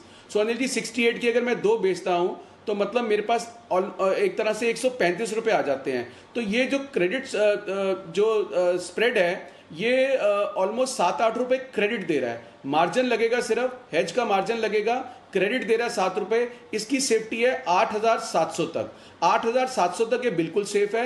9,000 के ऊपर मेरे को 7 रुपये आएंगे ही आएंगे, मुझे किसी तरह की टेंशन ऊपर की नहीं है। सो अनिल जी ये एक स्प्रेड है, और इसके साथ मैं व्यू भी बता रहा हूं कि मेरा व्यू है कि 8800 से नीचे की एक्सपायरी नहीं होनी चाहिए। वीकनेस है, हो सकता है 100 पॉइंट और नीचे घट जाए, 150 भी घट जाए, बट अगर नीचे घट जाएगा अनिल जी तो जैसे पिछली बार हमारे को 94 और 9100 के स्प्रेड में जैकपॉट लग गया, तो मैं तो चाहूंगा 100-150 पॉइंट घट जाए। तो इस स्प्रेड के साथ अनिल जी इस व्यू के साथ जरूर रहना चाहिए। ठीक बात है, परफेक्ट है। तो 9,000 का पुट का ऑप्शन खरीदिए, एक 8,850 के पुट ऑप्शन बेचिए, 2, नेट नेट मिलेंगे आपको 135 रुपये। ये है आपके लिए 135 ही मिल रहे हैं ना सर, कितने मिल रहे हैं? हाँ जी सर, 135 मिल रहे हैं और 127-28 लग रहे हैं, तो 7-8 रुपये क्रेडिट मिल जाएगा। तो 7-8 रुपये, ठीक बात है। 7-8 रुपये की कॉस्ट आपको क्रेडिट साइड पर आ गई, पहले से पैसे में आ गए। तो अगर ऊपर 9,000 के ऊपर कहीं भी बंद हो कोई टेंशन है नहीं, 8,750 के नीचे बंद होगी तो ही आपके लिए रिस्क है, अदरवाइज कोई रिस्क नहीं। ये है आपके लिए। आइए यूपीएल, ये है कंपनी जो नतीजे पेश करने वाली है। आइए नतीजों पर अनुमान ले लें। आशीष हमारे साथ हैं, बताएं आशीष। जी नतीजे बढ़िया देखने को मिलेंगे। कंपनी ने जो अरिस्टा का अधिग्रहण किया था इस तिमाही में, इसका एक बेनिफिट देखने को मिलेगा और मुनाफे में देखिए जोरदार उछाल देखने को मिलेगा, क्योंकि हमारा अनुमान है कि जो मुनाफा है वो 206 करोड़ से बढ़कर करीब 1,006 करोड़ रहेगा। मार्जिन में बहुत बढ़िया इंप्रूवमेंट है, 16.5% से बढ़कर 23%। और ज्योग्राफिकली अगर आप बात करें तो कंपनी का प्रदर्शन ठीक ठाक ही देखने को मिला है। लैटिन अमेरिका जो कि कंपनी के लिए काफी महत्वपूर्ण है, वहां पर बिक्री भी है। हालांकि अगर आप यूरोप और नॉर्थ अमेरिकन कंट्रीज में देखें तो थोड़ा सा बिक्री में दबाव देखने को मिला है। मार्च के महीने में कुछ दिनों का जो लॉकडाउन था, जिसके चलते जो ऑर्गेनिक ग्रोथ है यूपी की, उसके ऊपर भी थोड़ी सी दबाव का अनुमान लगाया जा रहा है। लेकिन ऑपरेशनली आप देखिए काफी स्ट्रॉन्ग नजर आ रहे हैं, क्योंकि इनका कामकाजी मुनाफा है यानी एबिटा, इसमें भी लगभग 64% की ग्रोथ देखने को मिलेगी। जो टॉप लाइन है वो 18% बढ़कर नजर आएगी। कुल मिलाकर अगर आप देखें तो आंकड़े जो है काफी बढ़िया नजर आ रहे हैं। एक खास बात यह है कि कंपनी की मैनेजमेंट की तरफ से जो कमेंट्री आती है, खास फोकस रखना होगा कि जो सरकार ने 27 कीटनाशकों पर बैन लगाया है उसको कंपनी कैसे फोर्सी कर रही है, कितना इम्पैक्ट एक्सपेक्ट कर रही है, पर कितना दबाव देखा जाएगा, इसके ऊपर जो कमेंट्री है उस पर फोकस रखना होगा। जो नतीजे शानदार देखने को मिलेंगे।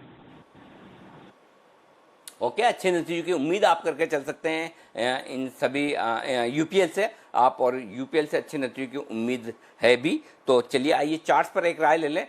वागले साहब बताएं, यूपीएल के चार्ट्स देखकर 370 के आसपास, क्या रिजल्ट के पहले खरीदें, bye cell NOTA? Anil ji charts में तो कोई एक्शन है नहीं, साइडवेज है। एक बाउंस बैक आया है पिछले 3 दिनों से 330 से। मुझे लगता है 380 तक जा सकता है एट द मोस्ट, उधर फिजल आउट हो जाएगा। मुझे अगर ये लेना है तो 384 385 के ऊपर सस्टेन होने के बाद ही लेना है, तो कुछ पॉजिटिव डिस्काउंट करेगा, फिर मैं 400 405 की बात करूंगा। ओके, ये है राय आपके लिए यूपीएल पर। रिजल्ट से पहले अगर खरीदना है तो थोड़ा ऊपर आने दें फिर खरीदें, अभी नहीं। ओके, और इस बीच एक और स्टॉक जो एनआईटी टेक 1568 का हाई दिखा रहा है मुझे। क्या कुणाल जी, राकेश जी, आपकी सुबह की कॉल के बाद हुआ है या पहले हो गया? अगर हो गया तो क्या टारगेट हासिल हो चुके हैं, प्रॉफिट बुक किया जाए?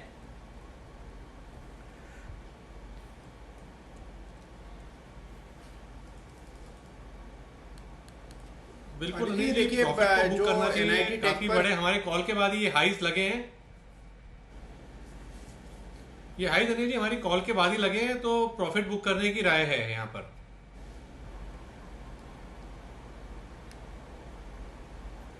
ओके, प्रॉफिट बुक करने की राय है, बिल्कुल। बंसल जी आपकी आवाज में ना जोश एंगल को आपसे नहीं। कुणाल जी, इतना बढ़िया टारगेट हासिल हुआ है सुबह 1500 1495 वाला 1550। बंसल जी की आवाज में जोश ही नहीं, क्या हुआ क्या बंसल जी को?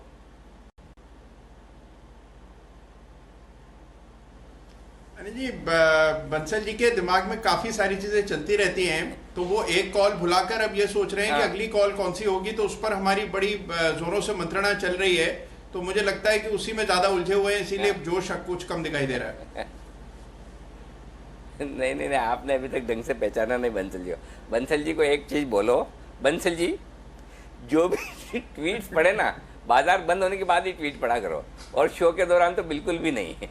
कंसंट्रेशन बिल्कुल बिगड़ जाए। वो नहीं होता ये जैसे, अब एक चीज बताओ, समझो कोहली 90 पे बैटिंग कर रहा है, और अगर है ना ऑस्ट्रेलिया वाले ने स्लेजिंग की तो क्या होगा? कंसंट्रेशन बिगड़ जाएगा, समझ गए आप? तो ये है ना, शो के दौरान ये ट्वीट पढ़ने में आपका कंसंट्रेशन हिल जाएगा, ये सब काम मत करो। मैं बंसल जी का चेहरा देखते ही बह गया। आशीष सर गलत बोल रहा हो तो बता दो। नहीं अनिल जी, आपने बिल्कुल सही पकड़ा है। ये जो कुणाल जी है ना, कुणाल जी का बहुत ही पॉलिटिकल रिप्लाई है, और इस पे आप बिल्कुल विश्वास मत करिए। बंसल जी डेफिनेटली किसी और उधेड़ बुन में है। चलिए कोई बात नहीं, लेकिन बढ़िया बढ़िया कॉल्स आप निकालते रहे। ओके, इस बीच हम एक और स्टॉक है जो एक्शन, सिप्ला डे हाई पर आ गया है 635, बहुत ही दमदार प्रदर्शन होता हुआ दिख रहा है। अभी आपने कॉल भी दिया और मजबूत हो भी रहा है, और आशीष सर का तो 650-60 का टारगेट है। एक स्टॉक और पीछे से अभी बढ़िया मजबूत हुआ है, और इसमें मजबूती के साथ साथ एक अच्छी चीज जो दिख रही है वो डिस्कस करनी है सुमित जी आपसे। नहीं, ये सुमित जी नहीं, आपसे नहीं, सॉरी सुमित जी, ये वाला मैं नितिन जी से डिस्कस करूंगा, क्योंकि यहाँ नितिन जी का डिपार्टमेंट ज़्यादा एक्टिव है। Open interest, Mahindra and Mahindra 22% open interest में इजाफा हुआ है, और 3.25% महिंद्रा एंड महिंद्रा का शेयर ऊपर है। नितिन जी क्या किया जाए? देखिए जी, महिंद्रा एंड महिंद्रा पूरी एक्सपायरी में रोलोवर्स के बाद पॉजिटिव मूवी दिखाया है, तो और अगले वीक जैसे एक्सपायरी है तो इसमें एक पॉजिटिव मोमेंटम और ऊपर की तरफ बन सकता है। और इसमें जो बिल्डअप पूरे महीने में मुझे दिखा है वो लॉन्ग साइड ही दिखा है, यानी बाई साइड दिखा है। तो आप, और आज का जो बिल्डअप है उसको आप पॉजिटिव बिल्डअप मानेंगे तो ये 440 से लेके 450 की तरफ जा सकता है। इसमें जो स्टॉप लॉस करंट लेवल पे हम रखेंगे वो 405 का रखना चाहिए, यानी अगर अभी बाय करना है तो 405 का स्टॉप लॉस होगा, 440 से 445 का टारगेट होगा।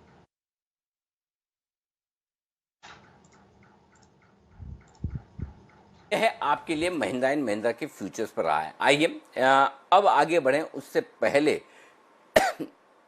एक स्टॉक है जहां पर एक्शन होता शुरू होता दिख रहा है, और इंटरेस्टिंग है, बड़े दिनों बाद है ना सुमित जी किसी को पसंद आ रहा है। HPCL 2% मजबूत हुआ है HPCL का शेयर। ये वनडे वंडर है या अगले हफ्ते भी चलेगा ये? आज ये तीनों, इस सेक्टर के तीनों ही स्टॉक में थोड़ा मोमेंटम देखने को मिल रहा है। HPCL में, BPCL में, ये स्टॉक्स में अभी तक कुछ खास ब्रेकआउट वाला सीन नहीं दिख रहा है, तो एक बार वंडर ही मानना चाहिए इनको। और HPCL आपने स्पेशली पूछा तो उसके अंदर रेजिस्टेंस है ऊपर में 190 के आसपास का, 190 का लेवल टूटता है उसके बाद ही इसमें नेक्स्ट वीक में और तेजी देखने को मिलेगी, नहीं तो वापस से गिरावट और दबाव देखने को मिल सकता है। तो वेट एंड वॉच करें, वीकेंड में पोजीशंस एक बार ना ले HPCL के अंदर, नेक्स्ट वीक देखेंगे इसके अंदर। ओके, तो ये आपके लिए इस वक्त HPCL पर आए। दो स्पेशल लिंक्स, स्पेशल रिसर्च आपके लिए आ रहे हैं। एक तो मार्केट बुल और बियर। मार्केट में जैसा अभी मैं भी काफ़ी टाइम से कह रहा था कि ऊपर के लेवल पे बेचना है, सेल इन में गो अवे, वहाँ से नीचे भी आए हैं, लेकिन अब मैं मना कर रहा हूँ। मैं भी कह रहा हूँ कि नहीं, अब नहीं बेचना। आशीष सर भी कह रहा है अब यहाँ से बेचने की हिम्मत नहीं होती। हाँ, स्टॉक्स बेच सकते हो, लेकिन आपसे इंडेक्स नहीं बेचा जाएगा। तो मार्केट में क्या चीज़ें अच्छी है, क्या खराब है, इस पर एक इंटरेस्टिंग लिंक बनाया है संदीप ने, और पूजा हमें एक इंटरेस्टिंग लिंक बताएगी NBFCs पर। NBFC की क्या समस्याएं, क्या दिक्कत है, किस वजह से NBFC शेयरों की इतनी और पिटाई हो रही। पिटाई तो पहले से हो रही है, अभी ज़्यादा क्यों हो रही है, ये दोनों चीज़ आपके सामने आ रही है। पहले संदीप तैयार है, बुल वर्सेस बियर, दोनों संदीप ही है। अभी क्या वो जमाना चला गया जब स्टूडियो में आप है ना, एक तरफ संदीप और एक तरफ कोई और खड़ा होकर बुल वर्सेस बियर करते थे और आपस में ताल ठोक कर बगाते थे, मेरा पॉइंट मजबूत, मेरा मजबूत। अब सब वर्क फ्रॉम होम हो गया। हम लोगों ने एक दूसरे को साक्षात देखे हुए महीना भर से ज़्यादा हो गए हैं। और संदीप के तो संदीप हेयर कट कब करवाने वाले हो?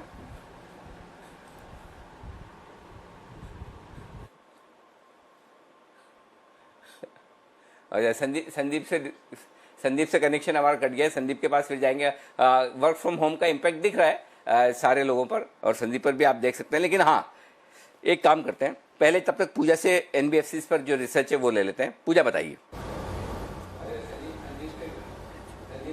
जी, आज जो अनाउंसमेंट की आरबीआई ने मॉरेटोरियम को वो 6 महीने के लिए और एक्सटेंड कर सकती है, यानी कि 31 अगस्त तक एक्सटेंड कर सकती है। इससे बैंक को तो कहीं ना कहीं दिक्कत होगी और हम लगातार बात भी कर रहे थे कि उनको प्रोविजनिंग काफी करनी पड़ सकती है, लेकिन उससे बड़ी दिक्कत अब एनबीएफसी के सामने खड़ी हो सकती है। और माना जा रहा है कि माइक्रो फाइनेंस पोर्टफोलियो यहाँ से उनको काफी ज्यादा दिक्कत हो सकती है और 2 लाख करोड़ के लोन रीपेमेंट खतरे में आ सकते हैं, क्योंकि ये जो मॉरेटोरियम दिया गया है अब हो सकता है कि काफी लोग इसको अवेल करें, क्योंकि माइक्रो फाइनेंस में और जिनको लोन देती है उसमें ज्यादातर लघु उद्योग है, जो छोटे कारोबारी है वो होते हैं। तो अब उनको दिक्कत हो रही है काम करने में, काफी लोगों को रेवेन्यू जनरेट नहीं कर पा रहे हैं, उनको आय नहीं मिल रही, उनकी कोई इनकम नहीं है, इस वजह से वो ये लोन रीपे भी नहीं कर पा रहे हैं। अब ये जो एक्सटेंड हो चुका है 31 अगस्त तक, दिक्कत बढ़ेगी एनबीएफसी को, क्योंकि उनको भी रीपेमेंट मिलने में दिक्कतें होंगी।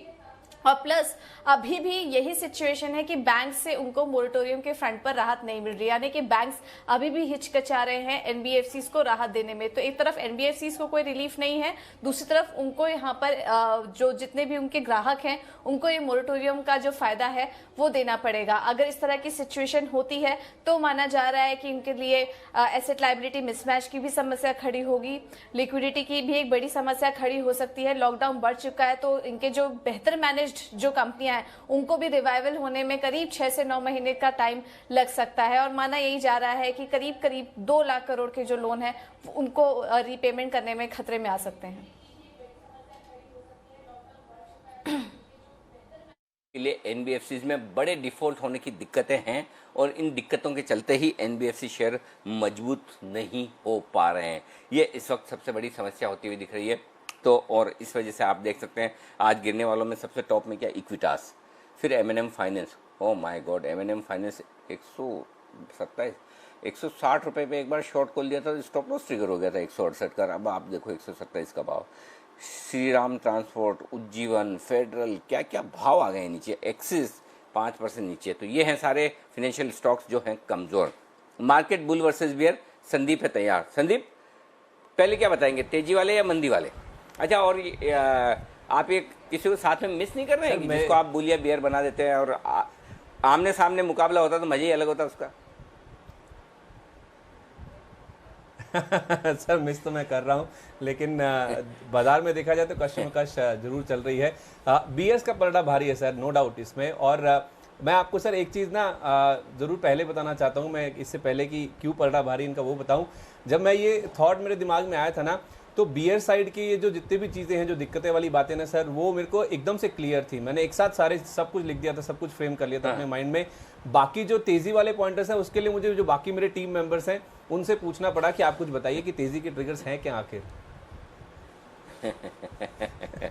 ठीक बात है। तो तेजी के रीजन ढूंढने से मिल नहीं रहे। और तेजी का एक सबसे बड़ा कारण ये भी होता है कि जब तेजी के कारण ही ना मिले तभी मार्केट आपको सरप्राइज भी, over sold, over bearish, over pessimistic, सब कुछ खराब, ये भी तेजी का एक बड़ा कारण होता है। अब वो अलग बात है कि अभी तक लोग कहाँ तक पहुँचे। एक्चुअली है ना, इस बार संदीप ये दिक्कत तो है कि अभी भी लोगों में वो पेसिमिज्म, वो एकदम ऐसा पैनिक वाला माहौल अभी तक दिखा नहीं है। जो लोग बोले कि बस अब पानी ले लेते हैं हाथ में, मार्केट छोड़ देंगे, अब वापस ज़िंदगी में कभी आकर मार्केट की तरफ देखेंगे नहीं।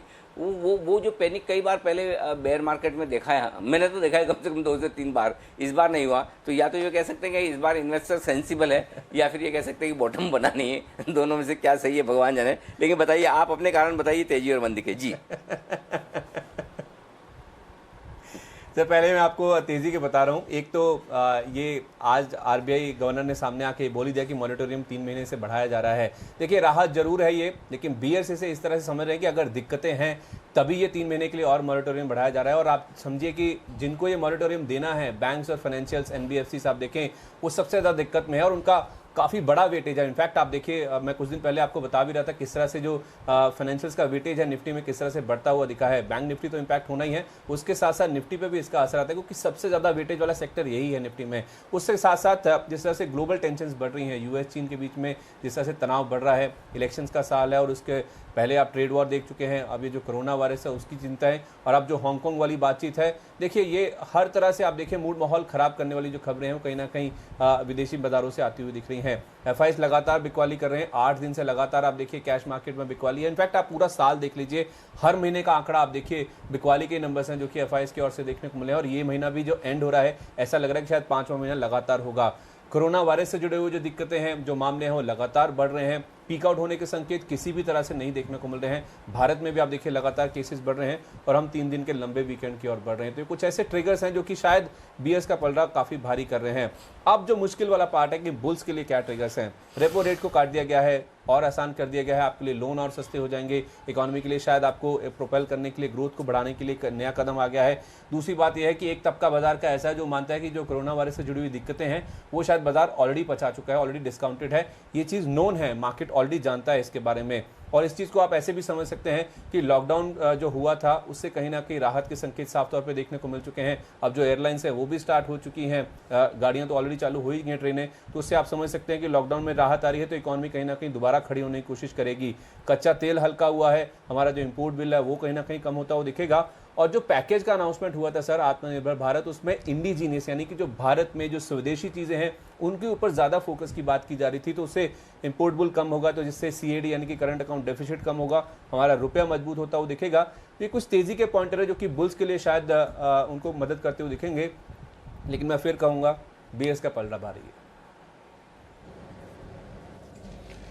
बिल्कुल, तो दोनों तरफ के आपको क्यूज दिख रहे हैं और बाजार में भी थोड़ी सी कश्मकश चल रही है कि किस तरफ जाएंगे। बट जैसे कि अनिल जी भी बोल रहे हैं, अभी थोड़ी देर आशु जी भी बता रहे थे कि इस समय हालांकि सेंटिमेंट उतना सुधरा नहीं है, पर बेयर कॉल देना मुश्किल लग रहा है। एक बाउंस बैक के लिए बाजार तैयार है, but of course longer term देखना पड़ेगा कि कौन सी साइड जीती है, बुल वर्सेस बेयर। बट दोनों पॉइंट्स आपके सामने रखे हैं संदीप ने। संदीप, बहुत बहुत शुक्रिया इस एनालिसिस के लिए। चलिए स्वागत करते हैं। ओके, पालिया साहब से अभी बात करेंगे छोटा ऑप्शन बड़ी कमाई के लिए, पर उससे पहले कुछ और स्टॉक्स जहां पर एक्शन भरपूर होते हुए दिख रहा है। इंडसइंड बैंक पर नजर डालिए, यहां पर आपने अच्छा मूव आते हुए देखा है। हालांकि बाकी बैंक्स प्रेशर में जरूर हैं, पर इंडसइंड बैंक में निचले स्तरों से थोड़ी सी रिकवरी आते हुए देखिए। सॉरी, इंडसइंड बैंक नहीं, कोटक महिंद्रा बैंक, मेरी मिस्टेक। कोटक महिंद्रा बैंक को पुल अप करिए, यहां पर आपने अच्छी रिकवरी आते हुए देखिए। नितिन जी, कोई ट्रेड बन रहा है कोटक महिंद्रा बैंक पर? सपोर्ट 1100 के आसपास है, तो वहां से थोड़ा सा बाउंस बैक आया है, बट इसमें रेसिस्टेंस 1160-70 के बीच में है। तो मुझे लग रहा है ये जो एक्सपायरी, मंथली एक्सपायरी आ रही है, ये 1100 से 1160-70 के बीच में एक्सपायरी होनी चाहिए, क्योंकि पुट राइटर्स जो हैं वो 1100 को डिफेंड करने की कोशिश कर रहे हैं। बट अगर आप पूरे मंथ को देखेंगे तो इसमें शॉर्ट बिल्डअप ही है, कोई मेजर बाय पोजीशंस नहीं बनी हुई है। 1200 के आसपास एक रेसिस्टेंस है। बाइंग थोड़ा रुकना चाहिए, क्योंकि बैंक निफ्टी बहुत ज़्यादा स्ट्रांग नहीं हो रही है, तो बाइंग वैसी नहीं बन रही है। बट इसमें मुझे लग रहा है कि जो एक्सपायरी आएगी वो 1200 से 1100 के बीच में होगी, तो ये स्टॉक थोड़ा रेंज में ट्रेड कर सकता है। रेंज बाउंड मोमेंटम इसमें आता हुआ दिख रहा है। ओके, ये है आपके लिए कोटक महिंद्रा बैंक, छोटा ऑप्शन बड़ी कमाई। इसके लिए तैयार हैं इस वक्त पालिया साहब।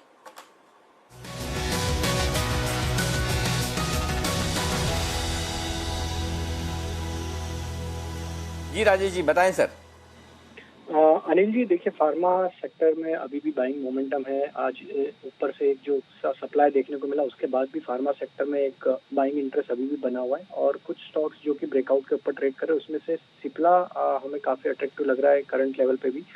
जिस तरीके का ब्रेकआउट हुआ और जिस तरीके से इसमें कंसिस्टेंट बाइंग देखने को मिली, तो सिप्ला में 640 का कॉल ऑप्शन बाय करने की सलाह देंगे, जो कि ट्रेड कर रहा है अभी 10.5 रुपए के आसपास, 10 रुपये 50 पैसे, 10 रुपये 60 पैसे के आसपास अभी ट्रेड कर रहे हैं। ये हम बाय करेंगे। हमें लग रहा है सिप्ला में जिस तरीके से ब्रेकआउट हुआ, ये स्टॉक में 660-670 तक के टारगेट आते हुए दिखना चाहिए। तो ये कॉल ऑप्शन का हम टारगेट दे रहे हैं 22 रुपये तक का, और इसमें जो स्टॉप लॉस रखेंगे हम 6 रुपये का। तो 6 रुपये का स्टॉप लॉस रखना है और 22 रुपये के टारगेट होंगे 640 के कॉल ऑप्शन में सिप्ला में। और जो दूसरा ऑप्शन है वो शॉर्ट साइड का है। कभी स्वागत है राजेश जी। हाँ, ओके, सिप्ला में आपका भी स्वागत है। पहले से कुणाल जी, राकेश जी बुलिश हैं, आशु सर भी बुलिश हैं, और अब आप भी बुलिश हैं। 650-660 के टारगेट उनके भी आ रहे हैं, आपके भी आ रहे हैं। बहुत बढ़िया। बताइए सर, दूसरा कौन सा है? दूसरा स्टॉक है वो शॉर्ट साइड में हमें फाइनेंशियल स्टॉक्स में वीकनेस लगी, जिसमें LIC हाउसिंग फाइनेंस में देखें तो काफी बड़ा ओपन इंटरेस्ट आज ऐड होते हुए दिखा, और स्टॉक में कंटिन्यूस एक हायर साइड पे सप्लाई बना हुआ है। आज के सेशन में भी देखें तो करीब 3-3.5% की वीकनेस है। तो LIC हाउसिंग फाइनेंस में हम 230 का पुट ऑप्शन बाय करने की सलाह देंगे। हमें लग रहा है ये स्टॉक यहाँ से 225 तक फिसल सकता है, तो 230 का पुट ऑप्शन बाय करना, जो कि करीब 6 रुपए के आसपास ट्रेड कर रहा है। इसमें स्टॉप लॉस रखेंगे 3.5 रुपए का, और हमें लग रहा है इसमें 12 रुपए तक के टारगेट बनना चाहिए।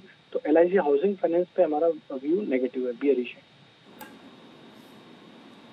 ओके, तो ये है LIC हाउसिंग फाइनेंस पर 230 रुपये वाला पुट ऑप्शन खरीदारी करने की राय।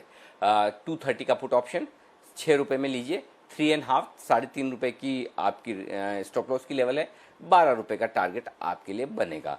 वहीं 640 रुपये वाला कॉल ऑप्शन खरीदना है आपको 640 वाला सिप्ला का 10.5 11 10.5 11 में लीजिए। 6 रुपये का stop loss, 6 rupees 22 rupees target, 22 रुपये के आसपास का सिप्ला का टारगेट।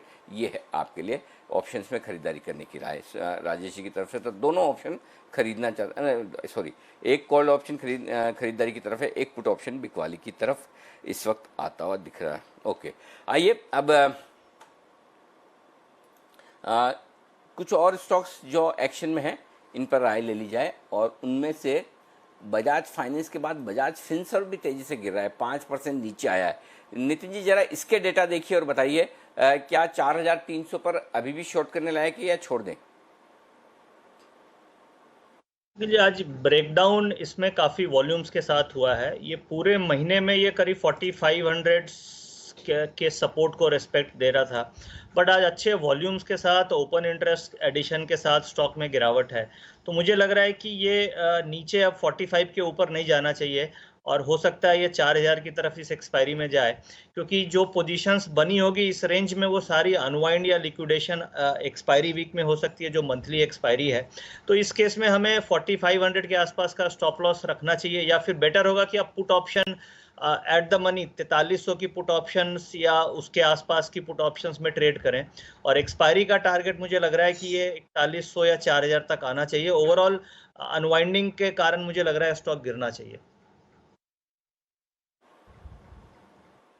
ओके, ये है आपके लिए बजाज फिनसर्व पर राय इस वक्त आपके लिए। एक और स्टॉक है जो रिजल्ट से पहले कमज़ोर होता हुआ दिख रहा है, और वो है एवेन्यू सुपरमार्ट यानी कि डी मार्ट। कल आने वाले हैं रिजल्ट्स। जी के पोर्टफोलियो में अभी भी है, शायद वो भी चेक कर लेते हैं पोर्टफोलियो में है कि नहीं है, और उसके बाद अगर है तो फिर कुणाल जी रिजल्ट से पहले क्या कुछ और कमज़ोर हो सकता है, क्या करना चाहिए? कल रिजल्ट आएंगे।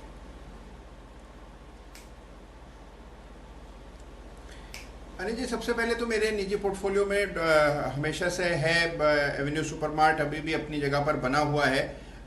लेकिन अनिल जी क्या है कि स्टॉक में एक बड़ी तेजी ऑलरेडी देख ली हमने, और एक रेजिस्टेंस है जो कि चार्ट पर देखें तो 2500 के आसपास दिखाई पड़ती है। 2480 से लेकर के 2500 के बैंड में एक रेजिस्टेंस है, जहां से पिछली बार भी स्टॉक में एक स्टीप फॉल आया था, और उस फॉल में 1800 तक स्टॉक गया था, और उसके बाद वापस से अब 2500 के आसपास कुछ स्ट्रगल हो रहा है। लेकिन मुझे ये लगता है कि अगर आप इसमें, जिस तरह मैं एक लंबी अवधि का निवेशक हूं, अगर आप इसमें लंबी से मध्यम अवधि तक निवेशित रहते हैं, तो ये जो डी मार्ट है, एवेन्यू सुपरमार्ट है, ये बाजार को बहुत बड़े पैमाने पर आउट परफॉर्म करेगा।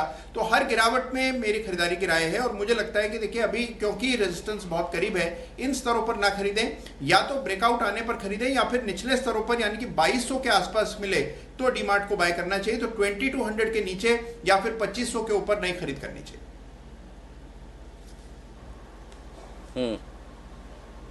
ओके, तो यहाँ ये है आपके लिए राय एवेन्यू सुपरमार्ट डी मार्ट पर। आइए अब बिगुल सुमित जी के लिए BTS डबल टी का।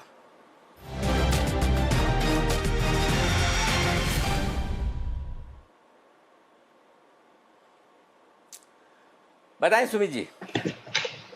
अनिल जी, मार्केट स्टेबल है, लेकिन स्टॉक यहाँ पे मेरे को सेल साइड का नजर में आया है, और ओवरऑल मेरे को ये स्टॉक वीक ही लगता है। पीवीआर के अंदर मेरे को लग रहा है कि यहाँ से गिरावट बढ़ती हुई देखने को मिलेगी। स्टॉक का स्ट्रक्चर बेहद वीक है। 2-3 दिन का pull back, bounce back stock के अंदर देखने को मिला था, और अभी ऊपरी लेवल पे वापस से रेजिस्टेंस फेस कर रहा है, जो कि 880-890 के आसपास है। अभी 850-855 के आसपास ट्रेड कर रहा है स्पॉट लेवल्स के हिसाब से। यहाँ से स्टॉक के अंदर गिरावट बढ़नी चाहिए। 835 का लेवल टूटने के बाद स्टॉक में बड़ा फॉल आएगा, और फिर मेरे को लगता है कि अगले हफ्ते में ये स्टॉक 800 रुपए तक का फॉल भी दिखा सकता है। 800, 780 ये टारगेट्स के लिए पीवीआर में यहाँ पे सेल का व्यू लेके काम करें। 2 से 3 दिन का व्यू लेके चले, कैरी भी कर सकते हैं स्टॉक को, क्योंकि स्टॉक का स्ट्रक्चर ओवरऑल वीक है। 835 टूटने के बाद 800 से 780 के टारगेट होंगे, सेल कर सकते हैं सीएमपी पे। तो स्टॉप लॉस कहाँ लगाना है? 800 880 890 के आसपास का रेजिस्टेंस है और 800 और 780 के टारगेट है।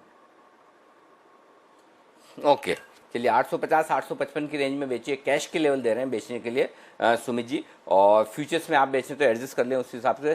फ्यूचर्स में चल रहा है 846 के आसपास, ज़्यादा फर्क नहीं, लगभग सिमिलर ही है लेवल्स। और 890 का सुमित जी 890 स्टॉप लॉस बहुत दूर नहीं है, थोड़ा नज़दीक करो इसको।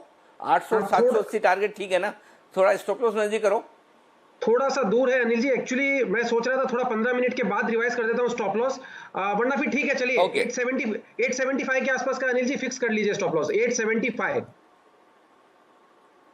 ठीक है, चलिए आपके वैसे स्टॉप लॉस की जरूरत नहीं पड़ेगी कॉल में, और टारगेट पहले आ जाएंगे, लेकिन फिर भी जिनको रिस्क कम रखनी है वो 875 का रखें, और जो प्रॉपर पोजिशनल कॉल के तौर पर कर रहे हैं वो 890 का रखें। 800 और 780 800 780 दो टारगेट के लिए। आइए, तो ये है आपके लिए इस वक्त पूरा का पूरा पीवीआर पर शॉर्ट साइड पर कॉल है। और इस बीच पूजा भी हमारे साथ जुड़ने वाली है कुछ अच्छी सी रिसर्च लेकर, वो भी हम आपके सामने रखेंगे। लेकिन वित्त मंत्री निर्मला सीतारमण के कुछ स्टेटमेंट आपके सामने आते हुए दिख रहे हैं, और वो ये कह रहे हैं कि इकोनॉमी में सुधार के लिए सभी ऑप्शंस पर वो विचार कर रही हैं।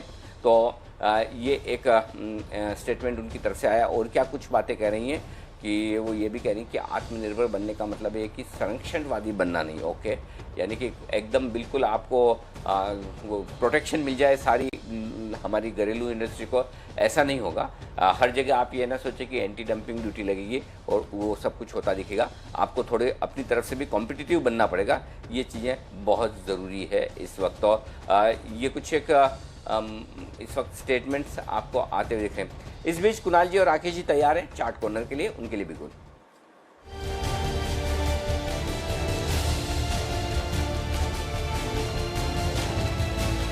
बताएं सर।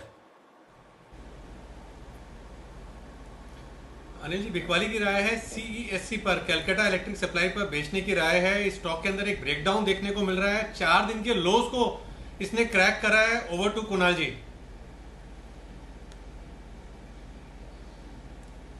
जी क्लियर ब्रेकडाउन है, और अभी अभी कुछ ही पलों में इसमें जो गिरावट आती हुई दिख रही है, मुझे लगता है कि ये जब आप मंगलवार को बाजार खुलेगा तो बहुत मुमकिन है कि आपको ये स्टॉक इन स्तरों से 3 से 4% नीचे ट्रेड करता हुआ नजर आएगा। तो सीएससी में बिकवाली करके चले। मौजूदा स्तरों के हिसाब से जो स्टॉप लॉस रखना है वो 561 रुपए पर 561 पर स्टॉप लॉस रखना है। पहला टारगेट 540 रुपए का, दूसरा टारगेट 525 रुपए का होगा। 525 तक जाना चाहिए। और अनिल जी, जो मुझे फर्स्ट हैंड जानकारी कैलकाटा से मिली है कि वहां पर काफी डिस्ट्रक्शन हुआ है, ये जो अभी टाइफून आया था, ये जो साइक्लोन आया था, और इसके चलते भी मुझे लगता है कि स्टॉक पर डाउनवर्ड प्रेशर बना रहेगा। ओके, तो बिल्कुल परफेक्ट, ठीक है। तो ये आपके लिए कैलकाटा इलेक्ट्रिसिटी, कैलकाटा का, और वो तो वहाँ तो मतलब माहौल तो बहुत ही खराब। आपने वो तस्वीरें देखी या कुणाल जी कैलकाटा की, वो पूरा एयरपोर्ट पानी में डूब गया था? बिल्कुल अनिल जी, तस्वीरें भी देखी। मेरे काफ़ी सारे रिलेटिव्स फ्रेंड्स वहाँ पर कैलकाटा में हैं जिन्होंने मुझे फर्स्ट हैंड तस्वीरें भेजी हैं। और अनिल जी वहाँ पर क्या है कि काफ़ी डिस्ट्रक्शन हुआ है। मेरे ख्याल से ट्विटर पर भी कई सारी फोटोज देखी जिसमें कि ट्रांसफार्मर को जलते हुए, ब्लास्ट होते हुए, और जो ये वायर्स हैं इनको टूटते हुए दिखाया गया है। तो इसका असर पूरा जो है वहाँ पर इलेक्ट्रिसिटी सेवाओं पर पड़ रहा है। और वहाँ पर पेड़ भी काफ़ी टूटे हैं अनिल जी, उसके कारण भी मुझे लगता है काफ़ी वक्त तक डिसरप्शन रहेगा, और उसका नेगेटिव असर न केवल शेयर्स पर रहेगा। और मेरी उम्मीद है अनिल जी, कैलकाटा के लोगों से सबसे मेरी सहानुभूति है, सबके साथ हम लोग हैं, और हमें उम्मीद है कि जल्दी कैलकाटा वापस ठीक हो जाएगा और इस डिस्ट्रक्शन से उबर जाएगा। बिल्कुल। और कल आपको याद होगा, कल सिमी जी से हम फोनर लेने की कोशिश भी कर रहे थे सुबह 9:30 बजे वाले शो में, उनसे कनेक्शन ही नहीं हो पाया। तो काफ़ी मुश्किल है वहाँ पर, काफ़ी तबाही काफ़ी हुई है, क्योंकि अगर 150-200 किलोमीटर प्रति घंटे की रफ्तार से हवाएं चलें तो नेचुरली काफ़ी नुकसान होना तय है। तो नुकसान बड़ा भारी भरकम हुआ है, और आप तस्वीरें देख भी सकते हैं। कैलकाटा इलेक्ट्रिसिटी शॉर्ट करने की राय 561 561 का स्टॉप लॉस है, और 545.25 ये दो टारगेट के लिए आपको करनी है बिकवाली। ये आपके लिए राय आती हुई कुणाल जी और राकेश जी की तरफ से। आइए अगला कॉल लें, उससे पहले पूजा हमारे साथ तैयार है बताने के लिए कि कोरोना की वजह से बैंक्स पर कितना असर पड़ता हुआ दिख रहा है, कितनी प्रोविजनिंग बैंक्स को करनी पड़ रही है। ये कुछ रिसर्च उन्होंने की है, डिटेल्स उन्होंने तैयार किए, आइए उनसे जान लेते हैं। बताएं पूजा। जी, क्वार्टर 4 के जो नतीजे आए हैं उसमें हमने देखा कि काफ़ी सारी प्रोविजनिंग बैंकों को करनी पड़ी थी और हम देख रहे हैं कि लगातार हम बैंकों की दिक्कतों की बात करते हैं। जो 6 महीने का मोरेटोरियम दे दिया है उसके बारे में भी हम आपको बताएंगे, लेकिन फिलहाल जो प्रोविजनिंग करनी पड़ी क्वार्टर 4 में, उसमें सबसे ज़्यादा प्रोविजनिंग की इस बार एक्सिस बैंक ने करीब 3000 करोड़ की, ICICI बैंक ने करीब 2725 करोड़ की प्रोविजनिंग की है, HDFC बैंक 1550 करोड़ की। जितने भी अभी तक निजी बैंकों के नतीजे हमने देखे, सब ने कोविड-19 के सामने ये प्रोविजनिंग करी थी, लेकिन ये तब समय था जब 3 महीने का मोरेटोरियम दिया गया था और उसी के सामने ये प्रोविजनिंग हुई थी। अब ये मोरेटोरियम बढ़ चुका है, 6 महीने के लिए एक्सटेंड हो चुका है। तो माना जा रहा है कि जो बैंक्स जिन्होंने पहले ही ऑलरेडी बड़ा प्रोविजनिंग हिट अपने बुक्स में ले लिया है, शायद उन्हें तो दिक्कत ना हो, लेकिन कुछ बैंक्स हैं जैसे कि कोटक महिंद्रा बैंक, बंधन bank, IndusInd bank, RBL bank, ये कुछ ऐसे बैंक हैं जिन्होंने करीब 650 से, बंधन बैंक ने 690 करोड़ की प्रोविजनिंग की है, RBL बैंक ने 115 करोड़ की प्रोविजनिंग की है। तो कह सकते हैं कि शायद इन्होंने 3 महीने के मॉरेटोरियम के लिहाज से किया हो और कम रकम यहाँ पर दिखाई दे रही है। इनको अपने बुक्स में काफी बड़ा हिट आने वाले समय में लेना पड़ सकता है अगर प्रोविजनिंग की बात करें तो। इस वजह से हम देख रहे हैं कि जब ये खबर आई थी, ये सभी बैंक से इन पर काफी ज्यादा दबाव इनके शेयर प्राइस में देखने को मिला था।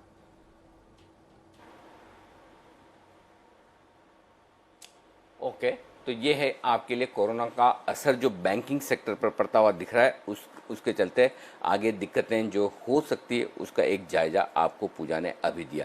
आइए, 9000 के ऊपर टिके रहने में निफ्टी कामयाब है। आखिरी 20 मिनट का ट्रेड बचा है, 17200 के ऊपर बैंक निफ्टी टिके रहने में कामयाब है। तो ऐसा लग रहा है बहुत खराब क्लोजिंग शायद ना हो, कम से कम अभी तक तो आखिरी 20 मिनट में जाने से पहले ये संकेत मिल ही रहे हैं। अगर बसिन साहब की तरफ से कोई BTST कॉल्स होंगे तो वो थोड़ी देर में आपको मिलेंगे, उसकी आप तैयारी रखिए। 3-20 की स्ट्रेटजी भी आज हम डीप थोड़ा जल्दी कर लेंगे, ताकि क्या है कि कभी कभी ये होता है कि आखिर मिनटों में कुछ न कुछ खबर आ जाए, रिजल्ट आ जाए, तो ज़्यादा चांस मिलता नहीं है। तो उसके लिए हम पहले से ही यहाँ पर कर लेंगे। एक और राय एक स्टॉक पर मैं आपसे लेना चाहता था आशु सर, वो है वेदांता। 89 के आसपास, 89 के आसपास ट्रेड कर रहा है। बोर्ड ने मंजूरी दे दी 87 रुपये 50 पैसे में इनके डीलिस्टिंग ऑफर को। अब रिवर्स बिग बोल्डिंग जब भी बनेगी, आएंगे डिटेल्स आएंगी तब ये होगा। तो क्या करना चाहिए, आपको क्या लगता है? क्या वेदांता में आपको लगता है कि खरीदारी करनी चाहिए इस भाव में? अनिल जी, कर भी सकते हैं वैसे, मुझे ऐसी कोई दिक्कत नहीं लगती है। Just because of the news flow थोड़ा सा ओवरबॉट ज़रूर हुआ है, बट अदरवाइज अगर आप ओवरऑल मेटल स्पेस की बात करें ना अनिल जी, अभी भी मेटल स्पेस में compare to other sectors resilience है। आपने मुझसे परसों के शो में भी मेटल्स का पूछा था, तब भी हमारी ये बात हुई थी। अब हिंडाल्को देखिए, टाटा स्टील देखिए, अनिल जी बहुत अच्छी रेजिलियंस है, एक नैरो दायरे के अंदर है। बाकी कोई ऐसी मुझे कोई मेटल्स में दिक्कत नहीं लग रही। और लॉकडाउन खुलने से पहले सीमेंट वर्सेस मेटल, मैंने तब भी आपको बोला था कि मैं मेटल के फेवर में हूँ कि metals would outperform. Anil ji सिर्फ फाइनेंशियल जी सबसे ज़्यादा इस वक्त दिक्कत में है। आप निफ्टी का, अभी आप निफ्टी की बात कर रहे थे 9000 से ऊपर। अनिल जी आज की निफ्टी की एवरेज ट्रेडिंग है 9010 की, और अभी भी इस वक्त 9009 का, मतलब सारा दिन इसी एवरेज पे निफ्टी रहा है, कुछ नहीं है। तो ऐसे में वो जो प्राइस डिके वाली स्ट्रैटेजी है, मैंने कहा था ना 99% मैं इस तरह से नहीं करता हूँ, लेकिन 1% है कि ये प्राइस डिके वाली स्ट्रैटेजी आपकी काम करेगी। तो अनिल जी दायरा छोटा है, इंडेक्स का छोटा हो गया, तो स्टॉक्स का अदर देन फार्मा भी छोटा हो चुका है। तो आप देखिए कि वेदांता भी कुछ बहुत ज़्यादा कुछ कर नहीं रहा। और अनिल जी अब बैंक्स की बात करते हैं, एक मेरा फेवरेट बैंक आप भूल जाते हैं, छोटा HDFC और फ्यूचर HDFC जिसको आप कहते हैं, IDFC जिसके आगे H लगने के सपने थे बहुत, तो उसका भी रेट देख लीजिए अनिल जी 18 रुपये है। तो मैं बार बार ये कहता हूँ, ये छोटे बैंक, ये सस्ते बैंक, इनके चक्कर में और इनके चक्कर में नहीं पड़े, क्योंकि इससे नीचे क्या, इससे नीचे क्या, और फार्मा या कोई और चीज़ बोले तो बहुत बढ़ गया, बहुत बढ़ गया। तो वही बोलता हूँ सर, सस्ता रोए बार बार और महंगा रोए एक बार। तो जो जिसने भी ये पहले बोला था कि IDFC HDFC हो जाएगा, उसने पूरी रिसर्च करके बोला था आशु सर। अच्छा मुझे बताओ, आपको तो ABCD आती है, H के बाद कौन सा लेटर आता है? आई। और HDFC, H के पीछे DFC है, I के पीछे DFC है। तो जिसने भी रिसर्च की तो सही की, उसमें गलत क्या किया? अब IDFC नहीं बन पाया तो जिसने रिसर्च की उसकी क्या गलती?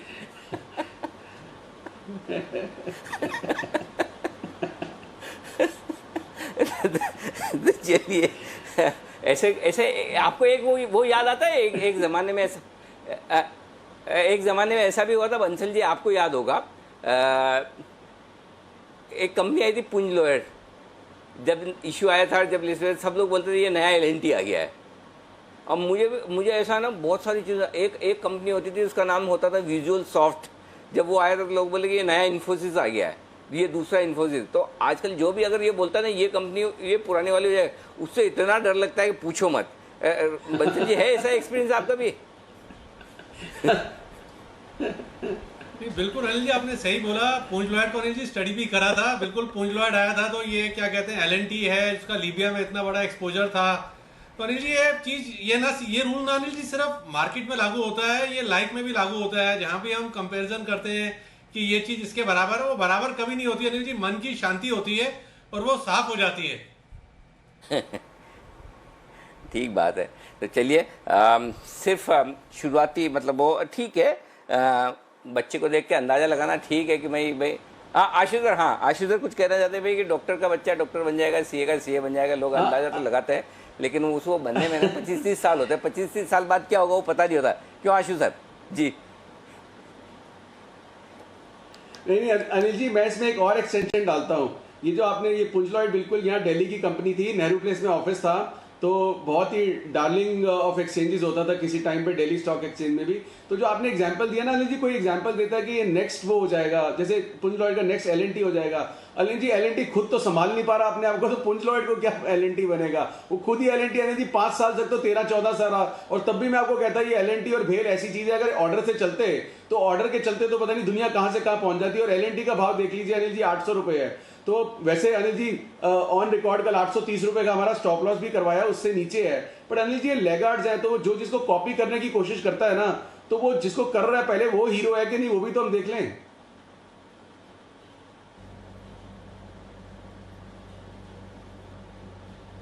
बिल्कुल। और HDFC बैंक की बात कर रहे थे और उस पर देखिए खबर भी आ रही है, बेस रेट में 0.55% की कटौती की है। अब बेस रेट में कटौती के बाद जो नई दरें हैं 8.10% हो गई हैं। तो ये है इस समय जहां तक HDFC बैंक का सवाल है। नज़र रखिए इस पर, काफ़ी आपको एक्शन बनते हुए दिख रहा है बैंक स्टॉक्स में। और IDFC फर्स्ट की भी बात कर रहे थे, वहां पर जो सर्टिफिकेट ऑफ डिपॉजिट्स हैं 90 डेज के, वो अब 4.5% के आज की खबर आ रही है। तो थोड़ा वहां पर भी सहारा मिला है इसको, और इसलिए आपने IDFC फर्स्ट बैंक में निचले स्तरों में हल्की सी रिकवरी देखी है, और रिकवरी कितनी सस्टेनेबल है वो नजर रखिए। बट बैंक्स में काफ़ी खबर आ रही है आज की RBI पॉलिसी के बाद, तो यहाँ पर भी आप एक्शन भरपूर होते देख रहे हैं, नजर रखिएगा इस पर। चलिए देखते हैं और कौन से स्टॉक्स आज अच्छा एक्शन दिखा रहे हैं। एस्कॉर्ट्स पर देखिए जो ब्रेकआउट आया था वो अभी भी बरकरार है और गेन्स आती जा रही हैं। अब 880 के पार गया है, 886 पर आ गया है। सुमित जी, जिस तरह की तेजी इसमें बनती जा रही है, अभी भी कॉन्फिडेंस रखना चाहिए? अभी भी क्या नया ट्रेड बना सकते हैं एस्कॉर्ट्स में? का मोमेंट तो बहुत अच्छा है। स्टॉक ने पिछले 7 से 10 दिनों के अंदर हर रोज तेजी दिखाई है और आज स्टॉक 900 का लेवल भी क्रॉस कर रहा है। तो मेरे को ऐसा लगता है कि जिन्होंने पोजीशंस बना रखी है वो अपनी पोजीशंस को बिल्कुल होल्ड कर सकते हैं। ट्रेलिंग स्टॉप लॉस का यूज करें, 875 880 के आसपास का ट्रेलिंग स्टॉप लॉस लगाएं और पोजीशंस को होल्ड करें। 900 के ऊपर क्लोजिंग मिलने पे स्टॉक ऊपर में 925 930 तक जा सकता है। और फ्रेश बाइंग के लिए वेट करें, मंगलवार को जब आएंगे तब देखेंगे फ्रेश बाइंग स्टॉक के अंदर। ओके, तो ये है एस्कॉर्ट्स पर आपके लिए रहा है। थोड़ी देर में हम आपको बताएंगे HDFC लिमिटेड के नतीजों का अनुमान भी, जो आने वाले हैं सोमवार को छुट्टी के दिन, और सोमवार को बाजार बंद है ईद की छुट्टी की वजह से, ये ध्यान में रखें आप। लेकिन अब सीधे हम मंगलवार को खुलेंगे, लेकिन उससे पहले आपके लिए एक और इम्पोर्टेंट चीज़ है, और वो है बसीन साहब की BTST कॉल्स। बसीन साहब हमारे साथ कार्यक्रम में शामिल हो रहे हैं, आइए बिगुल उनके लिए।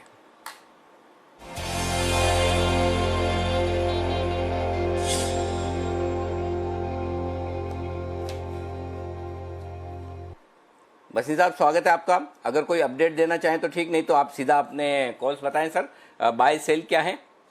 हाँ सर, दोनों बाय हैं और वो स्पेसिफिक हैं, इसलिए मैं दोनों उन पर देता हूँ। पहले मैं लेकिन अपडेट भी दे दूँ, सन फार्मा का बाय है और कैडिला, दोनों में बने रहिए। Pharma is an out performer और उसके अगेंस्ट एक्सिस का सेल है। अब आप कहें तो मैं दोनों कॉल दूं और उसका कारण भी बता दूं क्यों मैं BTST दे रहा हूं सर। बिल्कुल, और दोनों बाय हैं या सेल हैं? नहीं सर, दोनों बाय हैं। यहाँ से बाजार अच्छा चलेगा अगले हफ्ते, मेरे को पक्की उम्मीद है, तो इस कारण से दोनों बाय हैं। तो मैं आप कहें तो मैं शुरू करूँ सर। चलिए, बहुत बढ़िया, बताएं सर। जी जी जी, प्लीज प्लीज सर। हाँ, तो पहला है Jindal steel sir. Jindal steel के सोमवार को रिजल्ट है, result will be much ahead of the street. 94 का भाव है, इसमें आप मिस मत कीजिए। You want to keep a stop loss आप रख सकते हैं 88.25। इसका 110 का टारगेट दिखता है। इसमें अगर आप ये शेयर नहीं ले सकते तो 100 रुपए की कॉल लीजिए 1.5 रुपए में, वो आपको 7.5 से 8 रुपए मिल सकते हैं जिंदल स्टील में। इसके रिजल्ट बहुत बढ़िया होंगे सोमवार को सर। कॉल कौन सा लेना है सर? कौन सा कॉल ऑप्शन? 100 रुपए वाला? 100 रुपए का कॉल, 1.5 रुपए का भाव है, उसमें आप 25 पैसे का स्टॉप लॉस रखिए, 7.5 से 8 रुपए। और अगर आप शेयर ना लेना चाहें, नहीं तो शेयर ले सकते हैं, 110 का भाव है। ठीक बात है JSPL। और अगर आप फ्यूचर में ना भी खरीदना चाहें तो आप कैश में भी खरीद सकते हैं। 95 रुपए का स्टॉक है तो डिलीवरी लेने में भी हर्ज नहीं। 94 के आसपास 94-95 की रेंज में खरीदिए। 88.25 88 रुपए 25 पैसे का स्टॉप लॉस, 110 रुपए का टारगेट। अच्छे नतीजे आने की उम्मीद JSPL में है। बसीन साहब को, बसीन साहब दूसरा स्टॉक बताएं सर प्लीज। सर दूसरा भी कॉर्पोरेट डेवलपमेंट है सन टीवी में, जो उनका न्यू OTT लॉन्च है। There is talk of overseas player जिसके साथ टाई अप हो सकता है, which can come next week. 388 to 389 का है, इसको आपको पता है मैंने काफी टाइम से चेस किया है। और 382 का स्टॉप लॉस रखिए। इसमें मैं ज्यादा टारगेट नहीं, लेकिन 410 का इसको आपको सोमवार को टारगेट मिलना चाहिए। तो Sun TV is the other pick sir. Okay, और ओके 382 के स्टॉप लॉस से 388। ओ, ये ऑलरेडी 395 पर ट्रेड कर रहा है। फिर अभी लें या थोड़ा रुक जाएं सर?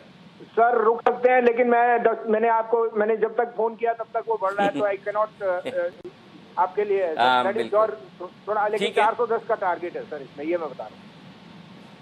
ठीक है, बिल्कुल परफेक्ट, ठीक बात है। तो आप चाहें तो थोड़ा नीचे के लिए रिस्क रखें और नीचे आए तो थोड़ा और ऐड कर लें, या फिर आप चाहें तो इस वक्त लें। 388-390 की रेंज में बसीन साहब चाहते हैं लेन खरीदारी करना। 382 का स्टॉप लॉस, 410 के टारगेट के लिए। ये दो स्टॉक हैं बसीन साहब की तरफ से खरीदारी के लिए। बहुत बहुत शुक्रिया सर, दो बेहतरीन BTST पिक्स देने के लिए। ये आपके लिए आती हुई इस वक्त। ओके, और 3:20 हो गए, हमारी स्ट्रेटेजी भी तैयार है। तो दीप एक बार जरा बिगुल बजा दें और देख लें, उसके बाद हम स्ट्रेटेजी पर चलते हैं। बिल्कुल, बिगुल बजाते हैं और जान लेते हैं आखिरी 10 मिनट की क्या स्ट्रेटेजी है।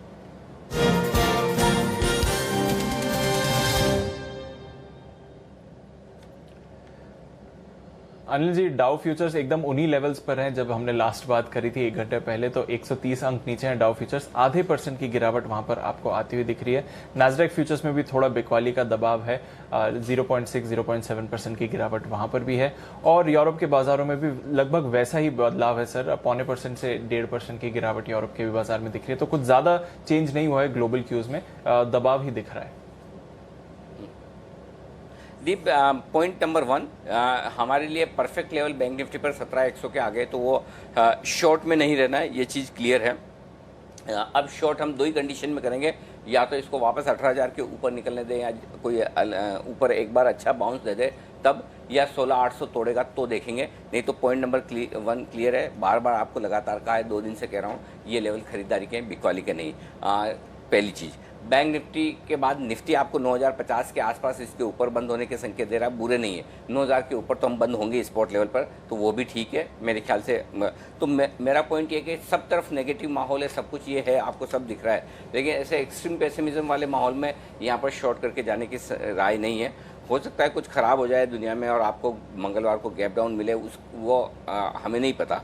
लेकिन अगर आपको फिर भी एक कॉल लेना ही है कि आपको मंदी या तेज़ी करनी है, तो मैं ये कहूँगा कि ऑप्शंस के जरिए ही करिए। भले ही ऑप्शंस में प्रीमियम काफ़ी ज़्यादा है, लेकिन आपको ऑप्शंस के जरिए, मेरा ट्रेड तो अभी वही होगा कि 17,300 के आसपास आप पुट और कॉल दोनों बेचे। अब 17,300 हो गया है, तो अगर आपको रिस्क नहीं, आपको इंटरेस्ट है, रिस्क ले सकते हैं, तो 17,300 का पुट, 17,300 का कॉल बेचिए, 850 करीबन रुपए आपको मिलेंगे। और चाहे तो फिर जो नितिन जी ने बोला है कि वो 800 850 पॉइंट ऊपर का आप सामने एक एक ऑप्शन खरीद भी लें, ताकि आपकी अनलिमिटेड रिस्क भी नहीं रहे, आपकी हेजिंग भी हो जाए। तो ये आपके लिए राय होगी। तो पॉइंट सिंपल है, मंदी साइड में व्यू खत्म करना है, एक बार के प्रॉफिट बुक कर लेना है, और तेजी साइड में अगर आपकी हिम्मत है तो करके जाएं, नहीं तो न्यूट्रल होके जाए, कोई दिक्कत नहीं, सोमवार को देखेंगे। आइए, इस बीच कुणाल जी और राकेश जी तैयार हैं अपने चार्ट कॉर्नर के लिए, तो पहले उनके लिए भी कुछ।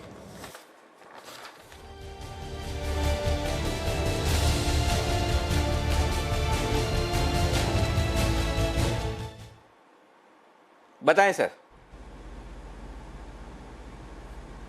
अनिल जी, खरीदारी की राय है एसीसी पर। सीमेंट पैक काफी स्ट्रांग लग रहा है, इंडिया सीमेंट काफी बड़ा बढ़ चुका है और एसीसी का नंबर लगता है।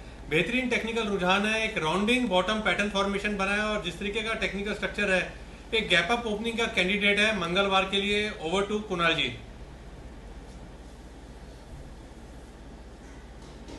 यानी देखिए 17 तारीख से, यानी कि लगभग आप देखिए 17 अप्रैल से, यानी कि लगभग एक महीने से ज्यादा अवधि से ये एसीसी इन्हीं स्तरों के आसपास ट्रेड कर रहा है, एक दायरे में कारोबार खो रहा था और आज के दिन हम देख रहे हैं कि बंदी के समय इसमें एक ब्रेकआउट होते हुए नजर आ रहा है।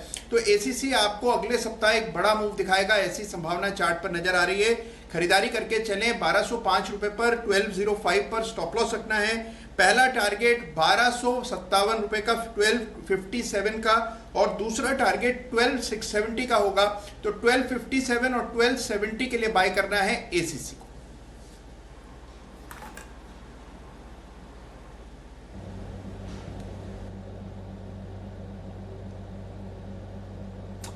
बिल्कुल, तो अच्छी खरीदारी आ रही है सीमेंट स्टॉक्स में। देखिए श्री सीमेंट भी एक्शन में दिखा रहा था, अल्ट्राटेक है, इंडिया सीमेंट लगातार एक्शन में आ रहा है और अब अगर आप देखें तो एसीसी पर खरीदारी की राय आ रही है। इस बीच कुणाल जी, न्यूलैंड लैब्स, इसके चार्ट पुल अप करिए। यहाँ पर मुनाफे से घाटे में आई है कंपनी, 7 करोड़ के मुनाफे से 9 करोड़ के घाटे में आई है। हालांकि आय में बढ़त देखी है, 192 करोड़ की आय इसकी आई है, 11% की बढ़त हुई है 173 करोड़ से। तो वहां पर आय में जरूर बढ़त है, पर देखेंगे कुछ एक्सेप्शनल आइटम है या कुछ टैक्स एडजस्टमेंट है जिसकी वजह से मुनाफे से घाटे में आई है कंपनी। छोटा स्टॉक है न्यूलैंड लैब्स, कोई राय इस पर कुणाल जी?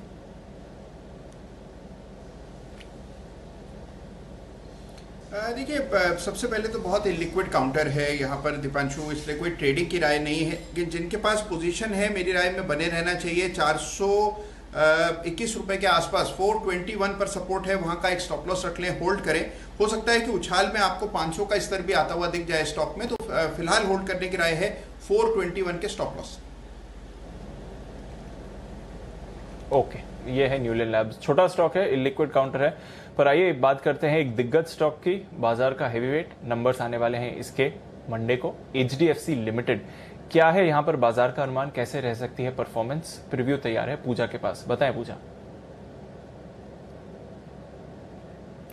जी, इस बार ब्याज से आय में हमारा अनुमान है कि 6.8% की ग्रोथ रहेगी। मुनाफे में 27% की गिरावट देखने को मिल सकती है। तो एचडीएफसी लिमिटेड के केस में जो ग्रोथ रहेगी वो धीमी रहेगी। मुनाफे में इतना बड़ा असर पड़ने की 2 वजह है। पहला तो यह है कि इस बार एचडीएफसी बैंक की तरफ से कोई डिविडेंड आय इनको नहीं होगी, जिससे हम देखते थे कि अमूमन उससे सहारा मिलता था। और दूसरी वजह यह है कि कोविड-19 के चलते उनको एक बड़ी प्रोविजनिंग करनी पड़ सकती है। करीब 1000 से 1100 करोड़ की प्रोविजनिंग यहाँ पर कंपनी को करनी पड़ सकती है। तो उसका एक बड़ा असर मुनाफे पर देखने को मिलेगा। जो थोड़ा बहुत सहारा है वो ग्रुप फाइनेंस के हिस्सा बिक्री से मुनाफे को सहारा मिल सकता है। जनवरी में देखा था स्टेक सेल हुआ था एचडीएफसी लिमिटेड की तरफ से, तो उससे थोड़ा बहुत सहारा जरूर मिलेगा। लेकिन ओवरऑल ये जो क्वार्टर रहेगा ये धीमी ग्रोथ ही देखने का अनुमान है। प्रोविजनल आंकड़े भी जो हमने देखे थे थोड़े वीकर साइड पे इस बार देखे गए थे।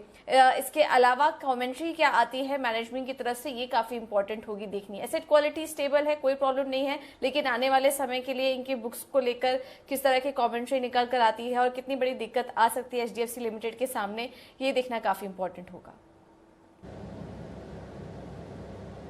बिल्कुल, तो नजर रखेंगे एचडीएफसी लिमिटेड, इनके नतीजे आने वाले हैं। आज के मिस्त्री साहब से भी बात कर रहे थे, हालांकि आरबीआई पॉलिसी पर थी, नतीजों पर बात नहीं करी, पर हाँ उनके कुछ क्लियर कमेंट्स है जहां तक सेक्टर का सवाल है।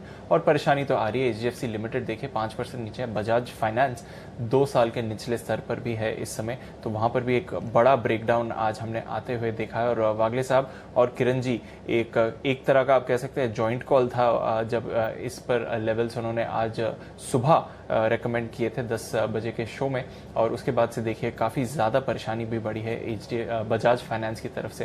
तो नज़र रखते हैं वहाँ पर क्या करना चाहिए। वागले साहब, बजाज फाइनेंस जिस तरह का ब्रेकडाउन आया है, मुनाफा वसूल करके जाएं, ये पोजीशन कैरी फॉरवर्ड कर सकते हैं ट्यूसडे के लिए, क्या राय देंगे सर? दीपांशु, पोजिशनली होल्ड कर सकते हैं 1921 के स्टॉप लॉस से। मेरा मानना है ये 1780 यहाँ से 90 रुपए नीचे मुझे दिख रहा है। ट्यूसडे या 2 से 3 दिन का व्यूज है और मुझे लगता है क्लियर कट ब्रेकडाउन आज आ गया है। बिल्कुल क्लियर कट ब्रेकडाउन आ गया है। एक क्विक प्रीव्यू ले लेते हैं, हमारे पास टाइम नहीं है। देवांशी बाटा की प्रीव्यू के साथ तैयार है। देवांशी 1 मिनट है आपके पास। बाटा एक क्विकली हेडलाइन नंबर्स बता दीजिए, क्या अनुमान है?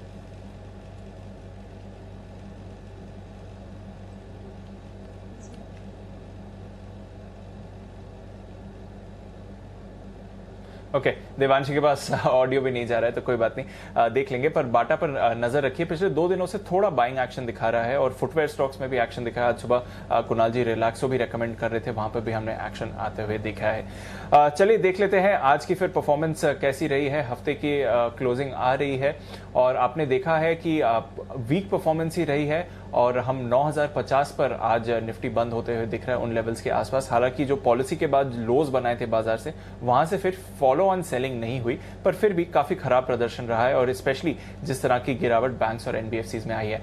Axis bank top loser Nifty पर 5.5% की गिरावट के साथ, एचडीएफसी लिमिटेड 5% की गिरावट, बजाज फाइनेंस, बजाज फिनसर्व 4.5% नीचे, ICICI bank, IndusInd bank, HDFC bank, इन सभी पर प्रेशर बनते हुए देखा है। इसके अलावा हिंडाल्को, टाटा स्टील, जेएसडब्ल्यू स्टील, यहां पर भी आपने प्रेशर बनते हुए देखा है। वेदांता पर भी प्रेशर आ रहा था और अदानी पोर्ट्स भी आज वीक ही बनता हुआ दिखा।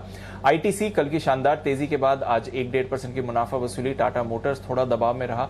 रिलायंस इंडस्ट्रीज हालांकि शुरुआत अच्छी रही स्टॉक की, पर उसके बाद एकदम फ्लैट क्लोज करता हुआ दिख रहा है।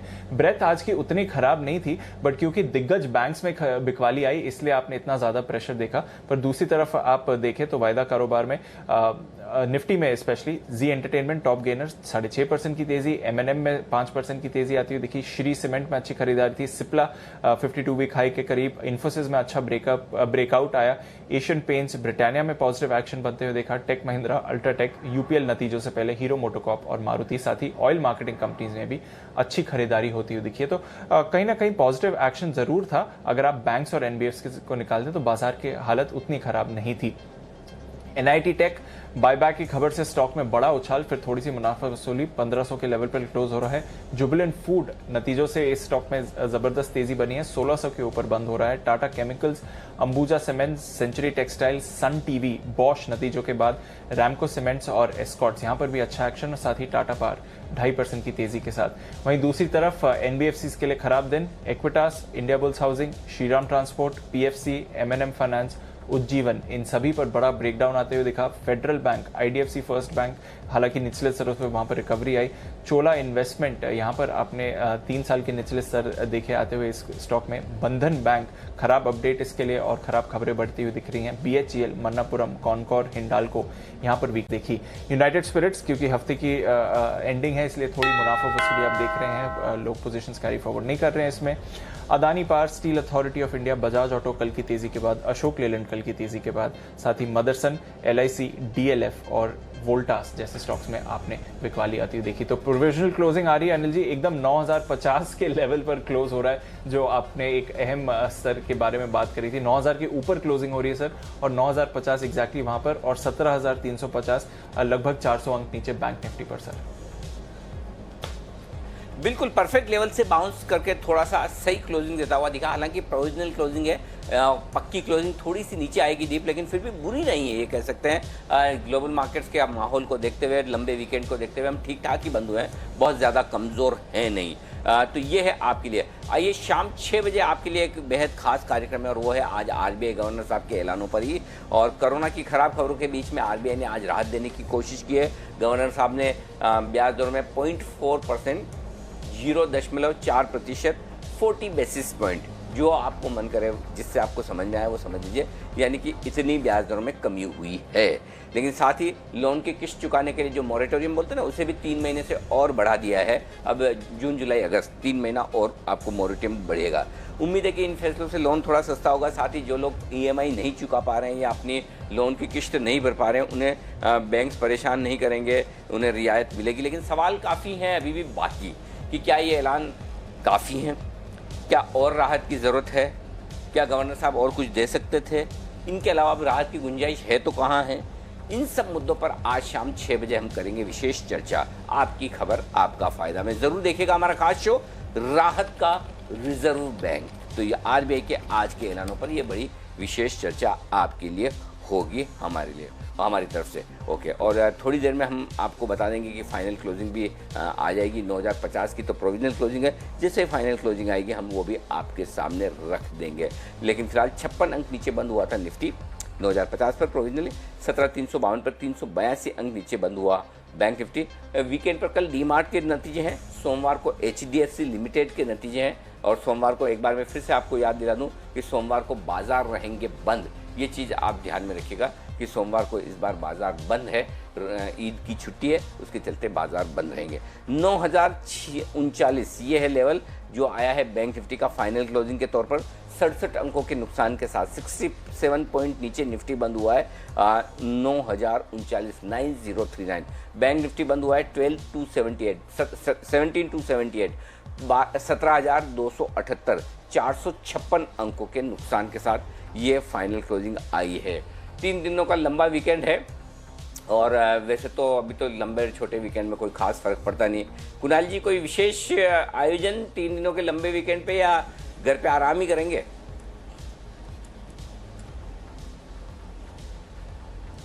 अनिल जी देखिए, कोई विकल्प छूटा ही नहीं है आराम करके चाय पीकर किताब पढ़ने के अलावा।